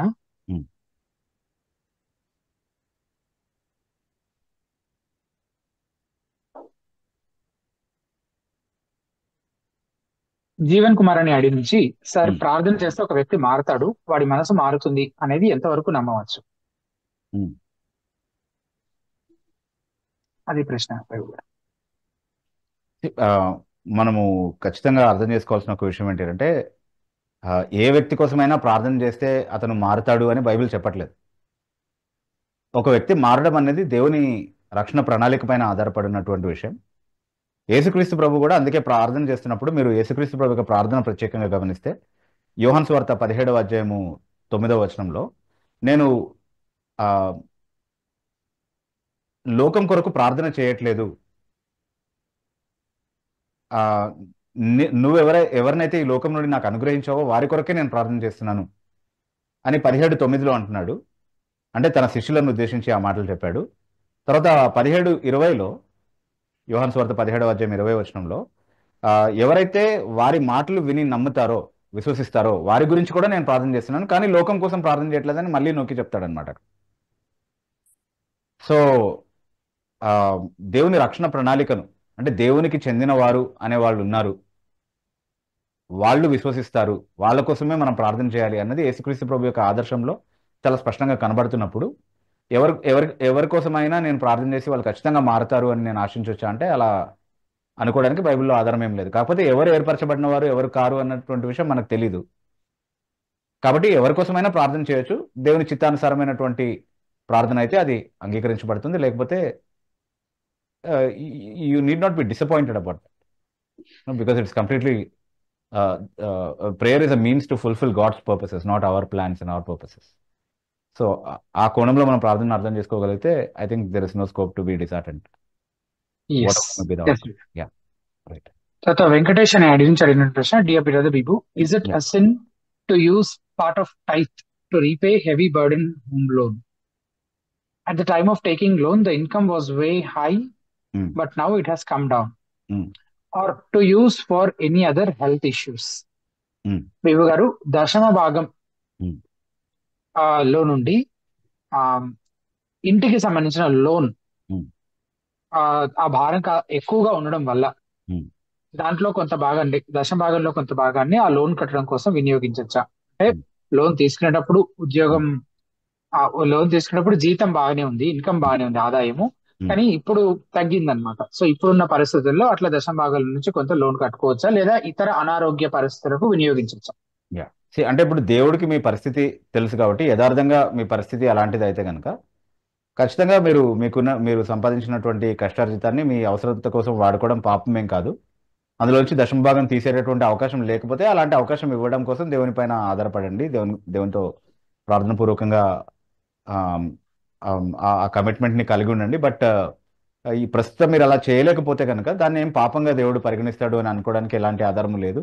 ఎందుకంటే దశమభాగం అనేది అదే ఇప్పుడు మనము బలవంతంగా కష్టంతో మనం తినడానికి లేకుండా, లేకపోతే మనకి హెల్త్ ఇష్యూస్ మనం సఫర్ అవుతూ, లేకపోతే మన అప్పు తీర్చకుండా లోన్ భారంతో ఉంటూ ఆ ఒత్తిడితో కూడా మనం ఖచ్చితంగా టైత్ ఇచ్చి తీరాల్సిందే అని చెప్పి బలవంతంగా మొక్కుపిండి వసూలు చేసేటటువంటి దేవుడేం కాదు మన దేవుడు. సంతోషంగా ఇచ్చే పరిస్థితిలో సంతోషంగా మనం ఇచ్చినప్పుడే అది దేవునికి అంగీకారమైనటువంటి అర్పణ అవుతుంది. అలా కాకుండా మన అవసరతల కోసం మనం వాడడం అనేది it is definitely not a sin. Okay, is it a sin అని మీరు అడిగారు. It is definitely not a sin. Bible ఎక్కడ దాన్ని అట్లా చెప్పదు. ఓకే, సో ఉద్దేశపూర్వకంగా ఇవ్వగలిగి ఉండి కూడా దేవుని పరిచర్య కోసం ఇవ్వనటువంటి వాళ్ళ పొజిషన్ని మీరు చెప్పినటువంటి పరిస్థితులతో కంపేర్ చేసి కన్ఫ్యూజ్ అవ్వకుండా జాగ్రత్త పడాలి మనం. ఓకే, ఉద్దేశపూర్వకంగా ఎగ్గొట్టే వాళ్ళు ఉంటారు ఇవ్వగలిగి ఉండి కూడా, అది మాత్రం సరైనది కాదు. దేవుడు చూస్తాడు కదా, ఆ ఉద్దేశాన్ని కూడా చూస్తాడు. God sees that greed behind anyone who does that. Okay, so but God also sees your need, and so I don't think there is anything in the Bible to suggest that will be counted as a sin. Okay, right. Yes. Yeah. ఆ తర్వాత ఆరతి అని అడిగినట్టు ప్రశ్న, since this is the season of Christmas, I see many Christian people they sing Christmas songs and do actions like worldly people do. Does worshipping Christ in that manner is acceptable? ఇది Christmas season కాబట్టి చాలా మంది క్రైస్తవులు Christmas పాటలు పాడుతూ action songs కూడా చేస్తూ ఉన్నారు, కానీ అవన్నీ లోకానుసారంగా ఉన్నాయి. అలా క్రీస్తుని ఆరాధించడం అంగీకారయోగ్యమైనదేనా? లోకానుసారంగా చేసే ఏ యాక్టివిటీ కూడా, అంటే బైబిల్ నిర్వచనం ప్రకారం ఇది లోకానుసారం అని మనం చెప్పగలిగితే కనుక, అంటే దేవునికి వ్యతిరేకంగా ఉన్నటువంటి ఏ కార్యమైనా సరే దాన్ని దేవుడు ఆరాధనగా ఎప్పుడూ అంగీకరించడు. క్రిస్మస్ సీజన్ అనో కాదో, లేకపోతే ఇంకో పలానా సీజనో నాట్ సీజనో అదంతా కాదు. But basically the activity it self, if it is unbiblical, if it is worldly in terms of the Bible, that can never be an acceptable worship to God. దేవుడు నిషేధించిన దాన్ని, దేవుడు అంగీకరించిన దాన్ని ఆరాధన అనేటటువంటి సాకుతో మనం చేయడం అనేది definitely it is an affront to God. It is actually mocking his authority when we do that. I don't know what you exactly have in mind when you say worldly, but if it agrees with the definition of worldliness in the Bible, then it should not be done at any season. Yes. తర్వాత PSR melodies అనే ID నుంచి అడిగిన ప్రశ్న, ఆదికాండం 3వ అధ్యాయంలో అపవాది సర్పాన్ని ఆవహించిందా వివరించండి. అంటే సర్పము, ఇప్పుడు సాతాన్ని గురించి మాట్లాడుతున్నప్పుడు ప్రకటన గ్రంథం 20వ అధ్యాయంలో ఆ ఆదిఘట సర్పము అని ప్రస్తావించడం మనం చూస్తున్నాం చాలా స్పష్టంగా. సో సాతాన్నే ఆ ఆదిఘట సర్పం అని పిలిచినట్టుగా కూడా ఇండికేటివ్ గా అక్కడ మనకు కనబడతా ఉంది బేసికలీ. సో ఆవహించింది లేదు అన్నటువంటివి can just remain a matter of theory for the most part. Direct statements ఏమీ లేవు కాబట్టి, అయినా ఈ డైలమాతో ఆదికాండం 3వ అధ్యాయము 15వ వచనము వ్యాఖ్యానం రాసినప్పుడు డీల్ చేసాము ఆల్రెడీ. 15వ లేదు, ఐ థింక్ సర్పం ప్రస్తావన మేబీ 13వ వచనం నుండి అలా ప్రారంభం అవుతుంది అనుకుంటా. సో అక్కడి నుంచి దాన్ని చాలా వివరంగా రాయడం జరిగింది కాబట్టి ఒకసారి చూడండి మీరు. డెఫినెట్లీ 3వ అధ్యాయంలో సర్పం ప్రస్తావన ఎక్కడెక్కడ అయితే చేయబడిందో, డిస్క్రైబ్ చేయబడిందో అక్కడంతా కూడా దానికి ప్రాపర్గా వివరణ ఇవ్వడంతో పాటు మీరు తీసుకొచ్చినటువంటి ఇలాంటి డైలమాస్ని కూడా అడ్రస్ చేయడం జరిగిందనమాట. సో అవి చదివిన తర్వాత మీకు ఇంకా ఫర్దర్ క్లారిఫికేషన్ ఏమైనా కావాలనుకుంటే మీరు మళ్ళీ అడగచ్చు. Will try to clarify it. Yes. తర్వాత డెజర్ట్ రోజ్ అనే ఐడి నుంచి అడిగిన ప్రశ్న, regarding the fall. Paul says Adam was not deceived, but Eve was. What made Adam disobey? I do not think it is love for Eve, as he threw her under the bus when God inquired. Why did he eat? పతనం గురించి, మనిషి పతనం గురించి మాట్లాడుతూ పౌలు ఏమంటాడంటే ఆదాము మోసగించబడలేదు, హవ్వ మోసగించబడింది అని. ఆ ఆదాం ఎందుకు అవిధేయత చూపించాడు? ఖచ్చితంగా హవ్వ మీద ఉన్న ప్రేమను బట్టి కాదు, ఎందుకంటే దేవుడు అడిగినప్పుడు ఆమెని నిందిస్తాడు కాబట్టి. మరి ఇంతకీ అతను ఎందుకు ఆ ఫలాన్ని తిన్నాడు, ఆ పండును తిన్నాడు అనేది ప్రశ్న. సో అంటే డైరెక్ట్ స్టేట్మెంట్స్ గా ఎక్కడ దాని గురించినటువంటి ప్రస్తావన లేదు, బట్ ఇన్ఫరెన్షియల్ గా మనం డెఫినెట్లీ చెప్పగలిగేది ఏంటి అంటే మోసగింపబడి అవిధేయత చూపించలేదు అని అంటే ఉద్దేశపూర్వకంగా అవిధేయత చూపించాడు, అది రెబెలియన్ అని చెప్పొచ్చు మనం definitely. It was not deception, but it was rebellion and wilful, which actually doubles the guilt in the case of Adam than in the case of Eve actually. But as I said, అది inferential గా మాత్రమే చెప్పే విషయం. తర్వాత శ్రీనివాసరావు అని అడిగిన ప్రశ్న, వాక్యము ఫోటో ఫ్రేమ్ కట్టించి ఇంట్లో తగిలించుకోవడం వలన మేలు జరుగుతుందా? ఈ ఫోటోలు దేవుని వలె భావించి చాలా మంది ఈశాన్యంలో తగిలించడం కనిపిస్తుంది. ఓకే, లేదు అంటే అవి రాసి తగిలించడం వల్ల మేలేం జరగదు. ఒకే ఒక మేలు ఏంటంటే దాన్ని అప్పుడప్పుడు చదువుకునే అవకాశం ఉంటుంది, అది గుర్తు చేస్తూ ఉంటుంది మనకి అక్కడ ఏముంది అనేది. దాన్ని మన జీవితంలో ఆచరణలో పెట్టినప్పుడు మాత్రమే అది మనకు నిజంగా మేలు కలుగజేస్తుంది. అంతేగాని రాసి అక్కడ పెట్టినంత మాత్రానను, లేకపోతే బైబిల్ని దిండు కింద పెట్టుకొని పడుకున్నంత మాత్రానను దానివల్ల ఎలాంటి ప్రయోజనం రాదు మనకి. So all that is just superstition. మీరు ఏ వైపున పెట్టారు అన్న దాంతో నిమిత్తం లేకుండా అసలు అది ఆ వాక్యం మీ హృదయంలో లేకపోతే దానివల్ల ఎలాంటి ప్రయోజనము జరగదు. అంటే write them on your walls, write them on your door post అన్నటువంటి వచనాలు చూపించవచ్చేమో, కానీ అది ఎందుకు మీకు ఎప్పుడు గుర్తు చేసే విధంగా ధర్మశాస్త్రంలో ఉన్నటువంటి విధులు మీరు ఎప్పుడు గుర్తు చేసుకునే విధంగా రాసుకోండి అని చెప్తున్నాడు. అంతేగాని అలా రాస్తే దానివల్ల ఏమైనా మిస్టికల్ బెనిఫిట్ ఉంటుంది అన్న సెన్స్ లో అయితే కాదు. తర్వాత ఎంఎస్ అజయ్ కుమార్ అని అడిగినటువంటి ప్రశ్న, లుకేమియాకి గాని, డయాబెటీస్ కి గాని, థైరాయిడ్ కి గాని, ఇలా వైరస్ సంబంధిత లేదా ఆటో ఇమ్యూన్ వాటికి మనం సాక్ష్యాలు ఎందుకు చూడలేము విత్ ప్రూఫ్స్? ముందు తర్వాత రిపోర్ట్స్ తో సహా చాలా వాటికి రిలీఫ్ చూస్తాము, కానీ పూర్తి స్వస్థత చూడలేదు నేను. ఎక్కడైనా ఇలాంటి స్వస్థతలు ఉంటే షేర్ చేయగలరు బ్రదర్? అంటే ఒక విషయం మాత్రం చాలా క్లియర్ గా మనం చెప్పాల్సింది ఏంటంటే దేవుడు ఎలాంటి వ్యాధినైనా స్వస్థపరచడానికి సమర్థుడు. ఓకే, కానీ ఆర్డినర్లీ హిస్టారికల్ గా కూడా దేవుడు ఎప్పుడు వ్యాధులు స్వస్థపరచుకుంటూ కూర్చునే పని చేయలేదు. విశ్వాసులకు కూడా వ్యాధులు వచ్చాయి, సాధారణంగా అందరికి వచ్చేలాగానే. ఆ వ్యాధులతోనే రోగగ్రస్తులై చనిపోయినటువంటి వాళ్ళ సంఖ్య చాలా ఎక్కువగానే ఉంది విశ్వాసుల్లో కూడా. That is not what God ordinary does. కాకపోతే ఈరోజు ఇలాంటి క్వశ్చన్స్ మన మైండ్లోకి రావడానికి కారణం ఏంటి అంటే మన చుట్టూ ఉన్నటువంటి చాలా సోకాల్డ్ హీలర్స్ ఎవరైతే ఉన్నారో, డివైన్ హీలర్స్ ఎవరైతే ఉన్నారో వాళ్ళ కారణంగా ఇలాంటి ప్రశ్నలు వస్తా ఉన్నాయి అనమాట. వాళ్ళు ఏం ప్రామిస్ చేస్తున్నారు? ఖచ్చితంగా దేవుడు పరిచేవాడు, ఆయన ఖచ్చితంగా అన్ని రోగాలు స్వస్థపరచడమే ఆయన చిత్తం. బేసిక్గా ఆయన ఉన్నదే మన రోగాల్ని స్వస్థపరచడానికి అన్నట్టుగా మాట్లాడుతున్నారు. ఓకే, మనల్ని స్వస్థపరచకపోతే ఇంకా దేవుడు ఎందుకు అన్న ఆ స్థాయికి దిగజార్చారనమాట దేవుడిని బేసికలీ. ఓకే, సో బట్ అది బైబిల్ బోధించట్లేదు. బైబిల్లో ఉన్నటువంటి స్వస్థతలు ఏవైతే ఉన్నాయో ఆల్ ఆర్గానిక్ డిసీజెస్, ఈవెన్ బయటికి కనబడేటటువంటి డిసీజెస్ కూడా, పారాలిసిస్ కావచ్చు, కుష్టు వ్యాధి కావచ్చు, నిజంగా చనిపోయినటువంటి ఒక వ్యక్తి లేవడం కావచ్చు, ఇవన్నీ కూడా యాక్చువల్గా యేసుక్రీస్తు ప్రభు చేసినప్పుడు కానీ, లేదా అపోస్తలు చేసినప్పుడు కానీ, లేదా పాత నిబంధనలో ప్రవక్తలు చేసినప్పుడు కానీ దేవుని మాట వాళ్ళు తీసుకొచ్చారు. వాళ్ళు స్వంతంగా వచ్చిన వాళ్ళు కాదు, దేవుని చేత పంపబడినటువంటి వారు. వారు చేసినటువంటి పరిచర్య పరలోక ఆజ్ఞతో వాళ్ళు చేస్తున్నటువంటి పరిచర్య. అది దేవుని పిలుపు ద్వారా వాళ్ళు చేస్తున్నటువంటి కార్యము. అట్లాగే వాళ్ళు మాట్లాడుతున్నటువంటి మాటలు వాళ్ళ స్వంతం కాదు, దేవుడే వాళ్ళకి ఇచ్చినటువంటి ప్రత్యక్షత అని నిరూపించడం కోసం దేవుడు చేయించినటువంటి కార్యాల్లో భాగం అనమాట ఆ స్వస్థతలన్నీ కూడా. ఈ రోజు అది ఎందుకు జరగట్లేదు అంటే ఫర్ ఆబ్వియస్ రీజన్, బికాస్ ఈ రోజు అట్లాంటి రెవల్యూషన్ ఏమీ దేవుడు ఇవ్వట్లేదు. ఈరోజు దేవుని యొక్క ప్రత్యక్షత సంపూర్ణంగా మనకు బైబిల్ గ్రంథంలో అందుబాటులో ఉంది. కొత్తగా నిర్ధారించాల్సినటువంటి ప్రత్యక్షత ఏమీ లేదు కాబట్టి ఆ పర్పస్ కోసం దేవుడు దాన్ని వాడాడు. కాబట్టి ఇప్పుడు ఆ పర్పస్ అంటే ఇప్పుడు ఆ పర్పస్ రెలవెంట్ కాదు కాబట్టి డెఫినెట్లీ అవి మనం చూడలేదు, అంత ఫ్రీక్వెన్సీతో మనం వాటిని చూడట్లేదు. చెప్పే సాక్ష్యాలన్నీ కూడా చాలా చాలా వరకు స్టేజ్ సెట్టింగ్స్లో జరిగేటటువంటి ఫ్రాడ్ టెస్ట్ మనీసే. కాబట్టి మనం definitely we don't take them into consideration. Yes yes. తర్వాత రాజు అనే ఐడి నుంచి అడిగిన ప్రశ్న, అన్యులకు క్రైస్తవ కుటుంబంలో పుట్టిన వారికి ఒకే విధమైన అవకాశం ఉంటుందా క్రీస్తుని తెలుసుకోవడానికి?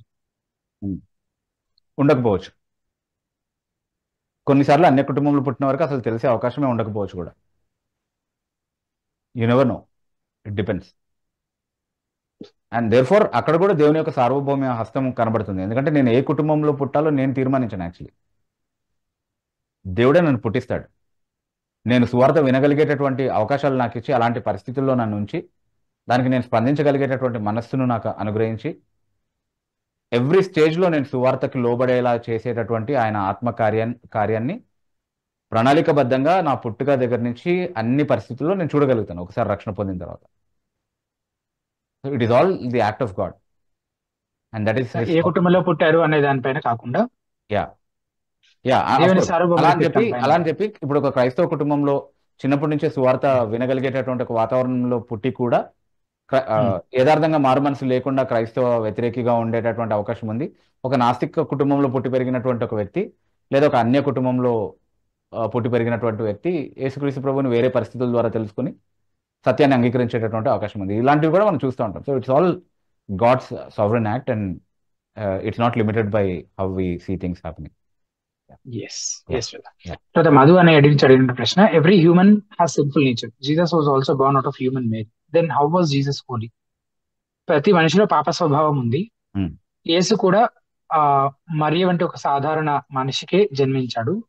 మరి అప్పుడు యేసు ఎట్లా పరిశుద్ధుడవుతాడు? ఎస్. సో మనం చాలా ఖచ్చితంగా అర్థం చేసుకోవాల్సింది ఏంటంటే, యేసు క్రీస్తు ప్రభు కూడా మరియా అనేటటువంటి ఒక సాధారణ వ్యక్తికే జన్మించాడు. కానీ ఆయన జననం సాధారణమైనటువంటి జననం కాదు. అది సహజ అతీతమైనటువంటి జననం అనేది చాలా స్పష్టంగా బైబిల్లో చెప్తా ఉంది. సో డెఫినెట్లీ అందరి జననాలతో దాన్ని పోల్చే అవకాశం లేదు. అయితే మరి ఆయన సంపూర్ణ మానవుడు కాదా, అందరిలాగా మనిషి కాదా అంటే, ఇప్పుడు దేవుడు మొదటి మానవుడిని తయారు చేసినప్పుడు ఏ పాపం లేకుండా తయారు చేశాడు. ఆదాముని తయారు చేసినప్పుడు, రైట్? సో దేవుడు ఆదాముకి ఇచ్చినటువంటి ఒరిజినల్ రైచియస్ స్టేట్ ఏదైతే ఉందో, అదే స్టేట్లో యేసుక్రీస్తు ప్రభు యొక్క శరీరం కూడా నిర్మించబడింది. అది యేసుక్రీస్తు ప్రభు యొక్క ఉనికి ఆరంభం కాదు. ఆయన నిత్యుడైనటువంటి దేవుడు, ఎప్పుడు కూడా ఉన్నటువంటి వాడే. కానీ మనిషిగా ఆయన అవతరించినప్పుడు ఆయనకు ఇవ్వబడినటువంటి శరీరం అనేది ప్రత్యేకంగా ఆయనకు అమర్చబడినటువంటి శరీరం అని హెబ్రీ పత్రిక 10:5 మనము చదువుతా ఉన్నాం. నీవు నాకు ఒక శరీరమును అమర్చి ఉన్నావు అనేసి. ఇది దేవుడు చేసినటువంటి సృష్టి అంతట్లో కూడా ప్రథమమైనది అని మనం ఎందుకు చదువుతున్నామనంటే, అది మాత్రమే పాపం అంటకుండా నీతిగా ఉన్నటువంటి సృష్టి, దేవుని సృష్టి అంతట్లో యేసుక్రీస్తు ప్రభు యొక్క శరీరం అనేది. అందుకే కొలస్సీ పత్రిక 1వ అధ్యాయం 15వ వచనంలో కావచ్చు, లేకపోతే ప్రకటన గ్రంథం 3వ అధ్యాయం 14వ వచనంలో కావచ్చు, చాలా స్పష్టంగా దేవుని యొక్క సృష్టిలో ప్రథమమైనటువంటి వారినిగా యేసుక్రీస్తు ప్రభువుని ప్రస్తావించడం కూడా అదే కారణం అనేది మనం అర్థం చేసుకోవాలి. అంటే ఆయన దైవత్వాన్ని గురించి మాట్లాడట్లేదు, అది ఆయన మానవ శరీరాన్ని గురించి మాట్లాడుతుంది, ఆయన మానవత్వాన్ని గురించి మాట్లాడుతుంది. దైవ మానవ మిళిత స్వభావాన్ని కలిగి ఉన్నటువంటి ఆ శరీరం ఏదైతే ఉందో, ఏ శరీరంలో అయితే దేవుని గుణలక్షణాలన్నీ కూడా సంపూర్ణంగా శరీరంగా క్రీస్తులో నివసించాయో ఆ శరీరాన్ని గురించి మాట్లాడుతూ, అది చాలా ఉన్నతమైనదిగా, ఆయన సృష్టిలో ప్రథమమైనదిగా, అన్నిటికంటే శ్రేష్టమైనదిగా చెప్పబడడం మనం వాక్యంలో చాలా ఖచ్చితంగా చూస్తా ఉన్నాం. అందుకే ఆయన రెండవ ఆదాము అని చెప్పబడ్డాడు. మొదటి ఆదామును ఎట్లాగైతే నీతిగా దేవుడు తయారు చేశాడో, రెండవ ఆదామును కూడా అదే నీతిగా తయారు చేశాడు. డిఫరెన్స్ ఏంటి అంటే, మొదటి ఆదాము దాన్ని కాపాడుకోలేదు, రెండో ఆదాము దాన్ని కాపాడుకుని మొదటి ఆదాము ద్వారా ప్రవేశపెట్టబడినటువంటి పాపాన్ని కూడా ఓడించడం అనేది జరిగింది. తర్వాత జీవన్ కుమార్ అని అడిగిన ప్రశ్న, సార్ వాక్యం పరిశుద్ధమైన దైవావేశం వల్ల కలిగింది కదా, చదువుతున్నప్పుడు మనకు పాపం అంటే ఏమిటో, మనం ఎలా మార్పు చెందాలి అని అర్థం అవుతుంటే, కరుణాకర సుగుణ లాంటి వారికి వేరేగా ఎందుకు అర్థమవుతుంది? దైవావేశం వల్ల రాయబడింది వారికి ఎందుకు పని చేయడం లేదు? ఆయనకు కూడా అదే బైబిల్, అవే అక్షరాలు కదా, ఎందుకు ఈ మార్పు? ఎస్, చాలా మంచి ప్రశ్న. చూడండి, మొదటి కొరింథీ పత్రిక 2వ అధ్యాయం 9వ వచనం 10వ వచనం మనం చదివినప్పుడు, 9-10 వచనాలు చదివినప్పుడు, దేవుడు తనను ప్రేమించు వారి కొరకు సిద్ధపరిచినటువంటి సంగతులు ఏవైతే ఉన్నాయో అవి కంటికి కనబడలేదు, చెవికి వినబడలేదు, మనుష్య హృదయానికి గోచరం కాలేదు అంటున్నాడు. అయితే మనకైతే దేవుడు వాటిని తన ఆత్మ వలన బయలుపరిచి ఉన్నాడు. అంటే మనం క్రీస్తులో చూసేటటువంటి అదే మహిమ, అదే గొప్పతనం ఎందుకు కరుణాకర్ సుగుణ లాంటి ఒక మతోన్మాది చూడలేకపోతున్నాడు. మనం యేసుక్రీస్తు ప్రభు కొరకు కనబరచాలనుకుంటున్నటువంటి సమర్పణ, ప్రేమ, అవన్నీ కూడా ఎందుకు ఒక క్రీస్తు వ్యతిరేకిలో చూడలేకపోతున్నాం? అదే బైబిల్ చదువుతున్నప్పటికీ కూడా యేసుక్రీస్తు ప్రభు యొక్క సిలువలో దేవుని యొక్క ప్రేమని మనం చాలా స్పష్టంగా చూడగలుగుతుంటే, అందులో కేవలం 2 చెక్కలు 3 మేకులు మాత్రమే రాధా మనోహర్ దాస్ లాంటి వాళ్ళు ఎందుకు చూడగలుగుతున్నారు, అంతకు మించి ఎందుకు చూడలేకపోతున్నారు అని అంటే, దానికి చాలా స్పష్టంగా బైబిల్ ఇచ్చే జవాబు ఏంటి అంటే, అది కంటికి కనబడదు, చెవికి వినబడదు, మనిషి హృదయానికి గోచరం అవ్వదు. దేవుడు ఎవరికైతే దాన్ని ప్రత్యక్షపరుస్తాడో వాళ్ళు మాత్రమే చూడగలుగుతారు. ప్రకృతి సంబంధి అయినటువంటి వ్యక్తి, అదే అధ్యాయంలో 1 కొరింథీ పత్రిక 2వ అధ్యాయం 14వ వచనంలో, ప్రకృతి సంబంధి అయిన వ్యక్తి దేవుని సంగతులను అంగీకరించలేడు, అది వానికి వెర్రితనములుగా ఉంటాయంట. ఎందుకంటే అవి ఆత్మ వలన మాత్రమే గ్రహించడం సాధ్యం కాబట్టి, వారిలో పరిశుద్ధాత్మ కార్యం అనేది ఎప్పుడు జరగలేదు కాబట్టి వాళ్ళు ఎప్పుడు కూడా దాన్ని అంగీకరించడం కానీ దాని గొప్పతనాన్ని గ్రహించడం కానీ ఎప్పుడు జరగదు. It is impossible. మనము చాలా సందర్భాల్లో చూస్తూ ఉన్నాం, దేవుడు నాశనానికి అప్పగించినటువంటి వాళ్ళు ఎలా ఉంటారు అని అంటే, వాళ్ళు సువార్తని హేళన చేసే వాళ్ళుగా ఉంటారు, దేవుని యొక్క హెచ్చరికల్ని బేఖాతరు చేసే వాళ్ళుగా ఉంటారు, చాలా మందిని తప్పుదోవ పట్టించాలి, మేము ఎట్లాగో తప్పుదోవ పట్టాం, మాతో పాటు ఇంకా చాలా మందిని నరకానికి లాగాలన్నటువంటి ఆసక్తి, అలాంటి డైరెక్షన్ వాళ్ళ లైఫ్ అంతట్లో మనకు కనబడతా ఉంటుంది అనమాట. అది చూసినప్పుడు ఖచ్చితంగా మనం అర్థం చేసుకోవాల్సింది ఏంటి అంటే, ఏలీ కుమారుల విషయంలో ఒక మాట చెప్పబడింది కదా, 1 సమూయేలు గ్రంథం 2వ అధ్యాయం 25వ వచనంలో, 2వ భాగం చదివితే, అక్కడే 25వ అధ్యాయం సగభాగం నుండి చదివితే, ఏలీ కుమారులు తండ్రి చేసినటువంటి హెచ్చరికను ఖాతరు చేయలేదంట. ఎందుకు అని ఒక కారణం చెప్తున్నాడు. యెహోవా వారిని చంపదలచును కనుక వారు తమ తండ్రి యొక్క మొరను ఆలకించరైరి అన్నటువంటి మాట చదువుతున్నాం మనం. వాళ్ళు ఎందుకు తండ్రి మాటలు పట్టించుకోలేదు, నీతి మాటలు చెప్తుంటే అంటే, యెహోవా వారిని చంపదలిచాడంట. ఇక యెహోవా వారిని చంపదలిస్తే ఎవరైనా ఏం చేయగలరు? వాళ్ళని ఎవరు మార్చగలరు? అంటే what amount of reasoning can turn you away from that wrath if God is determined to give you away into destruction కదండి. సో హేళన చేసేటటువంటి ఒక మతోన్మదిని ఇంకొకసారి మీరు చూసేటప్పుడు ఆ వచనాన్ని గుర్తు తెచ్చుకోండి. యెహోవా వీడిని చంపదలిస్తే నేను మాత్రం ఏం చేస్తాను, ఎవరు మాత్రం ఏం చేస్తారు? వాడికి మూడింది అంతే అనుకోండి, అంతే. ఓకే, సో అందుకే అర్థం కాదు వాళ్ళకి, అందుకే మనకు అర్థమవుతుంది. లైవ్ చాట్ లో ఇంకా క్వశ్చన్స్ ఉన్నాయి, కాకపోతే మనం ఈ కార్యక్రమం కొరకు అనుకున్న సమయం అయిపోయింది కనుక మనము కొన్ని క్లుప్తమైన ప్రకటనలతో ముగించుకుందాము. ఒక ప్రాముఖ్యమైన ప్రకటన ఏంటంటే, చిల్డ్రన్స్ కి సంబంధించిన ఒక డివోషనల్ ఎవ్రీడే డైలీ డివోషనల్ పుస్తకాలు 2 మేము గతంలో year 1 year 2 and children's Bible treasure అనే పేరుతో మేము విడుదల చేయడం జరిగింది. ఆ 2 పుస్తకాలు కలిపి వాటి వేల 500 కాగా, ఇప్పుడు డిసెంబర్ 31వ తారీఖు వరకు ఎవరైతే పర్చేస్ చేస్తారో, ఆ 2 పుస్తకాలని కలిపి ఎవరైతే కొనుగోలు చేస్తారో వారికి కేవలం 350 రూపాయలకు మాత్రమే ఆ డిస్కౌంటెడ్ ప్రైస్ కి మీకు ఇవ్వడం జరుగుతుంది. కనుక ఈ ఆఫర్ ని మీరు సద్వినియోగపరచుకోండి, మీకు తెలిసిన వారికి కూడా తెలియపరచండి. అలాగే ప్రతి వారం నేను జ్ఞాపకం చేసే విధంగా హితబోధ కేవలం ఈ ప్రశ్నోత్తరాల లైవ్ కార్యక్రమాన్ని మాత్రమే కాకుండా ఇంకా అనేక వనరులను తెలుగులో ఉచితంగా అందుబాటులోకి తీసుకోవడం కొరకు కృషి చేస్తుంది. అది బైబిల్ వ్యాఖ్యానాలు కావచ్చు, లేదా వ్యాసాలు, వీడియో ఆడియో ప్రసంగాలు, ఆడియో పుస్తకాలు, టిఎస్కే క్రాస్ రిఫరెన్సెస్ తో కూడినటువంటి బైబిల్ కానీ ఇలాంటి ఈ వనరులని మీకు ఉచితంగా అందుబాటులోకి తీసుకోవడం కొరకు కృషి చేస్తుంది. ఈ వనరులన్నీ మీకు 3 మాధ్యమాల ద్వారా అందుబాటులో ఉంచుతున్నాము. ఒకటి హితబోధ వెబ్సైట్ ద్వారా, మీరు గూగుల్లో హితబోధ టైప్ చేస్తే మా వెబ్సైట్ కనిపిస్తుంది. దయచేసి వీక్షకులంతా ఒకసారైనా మా వెబ్సైట్ ని విజిట్ చేయాలని రిక్వెస్ట్ చేస్తున్నాం. అలాగే ఈ వెబ్సైట్ లో ఉన్న రిసోర్సెస్ దాదాపుగా యాప్ రూపంలో కూడా అందుబాటులో ఉన్నాయి. మీరు ప్లే స్టోర్ లో హితబోధ టైప్ చేస్తే హితబోధ యాప్ కనిపిస్తుంది, దాన్ని ఇన్స్టాల్ చేసుకోవాలని రిక్వెస్ట్ చేస్తున్నాం. అలాగే యూట్యూబ్ లో హితబోధ అని టైప్ చేస్తే మా యూట్యూబ్ ఛానల్ కనిపిస్తుంది, దాన్ని సబ్స్క్రైబ్ చేసుకొని రెగ్యులర్ గా అప్డేట్స్ కోసం అని చెప్పి మీరు నోటిఫికేషన్ బెల్ కూడా ప్రెస్ చేయాలని రిక్వెస్ట్ చేస్తాం. ఈ వనరులను, ఈ కార్యక్రమాన్ని వీటి ద్వారా మీరు వ్యక్తిగతంగా ప్రయోజనం పొందుతూనే మీకు తెలిసిన క్రైస్తవ మిత్రులకు, స్నేహితులకు, మీ బంధువులకు కూడా వీటి గురించి తెలియపరిచి తద్వారా ఈ పరిచర్యకు మీ వంతు సహకారం మీరు అందించాలని మనవి చేస్తూ, క్రిస్టియన్ రెస్పాన్స్ క్రైస్తవ స్పందన అనే ఈ కార్యక్రమం ప్రతి మంగళవారం సాయంత్రం 8 గంటలకు ప్రసారం అవుతుంది కనుక తిరిగి మరలా వచ్చే మంగళవారం సాయంత్రం 8 గంటలకు కలుసుకుందాం. అంతవరకు సెలవు, వందనాలు.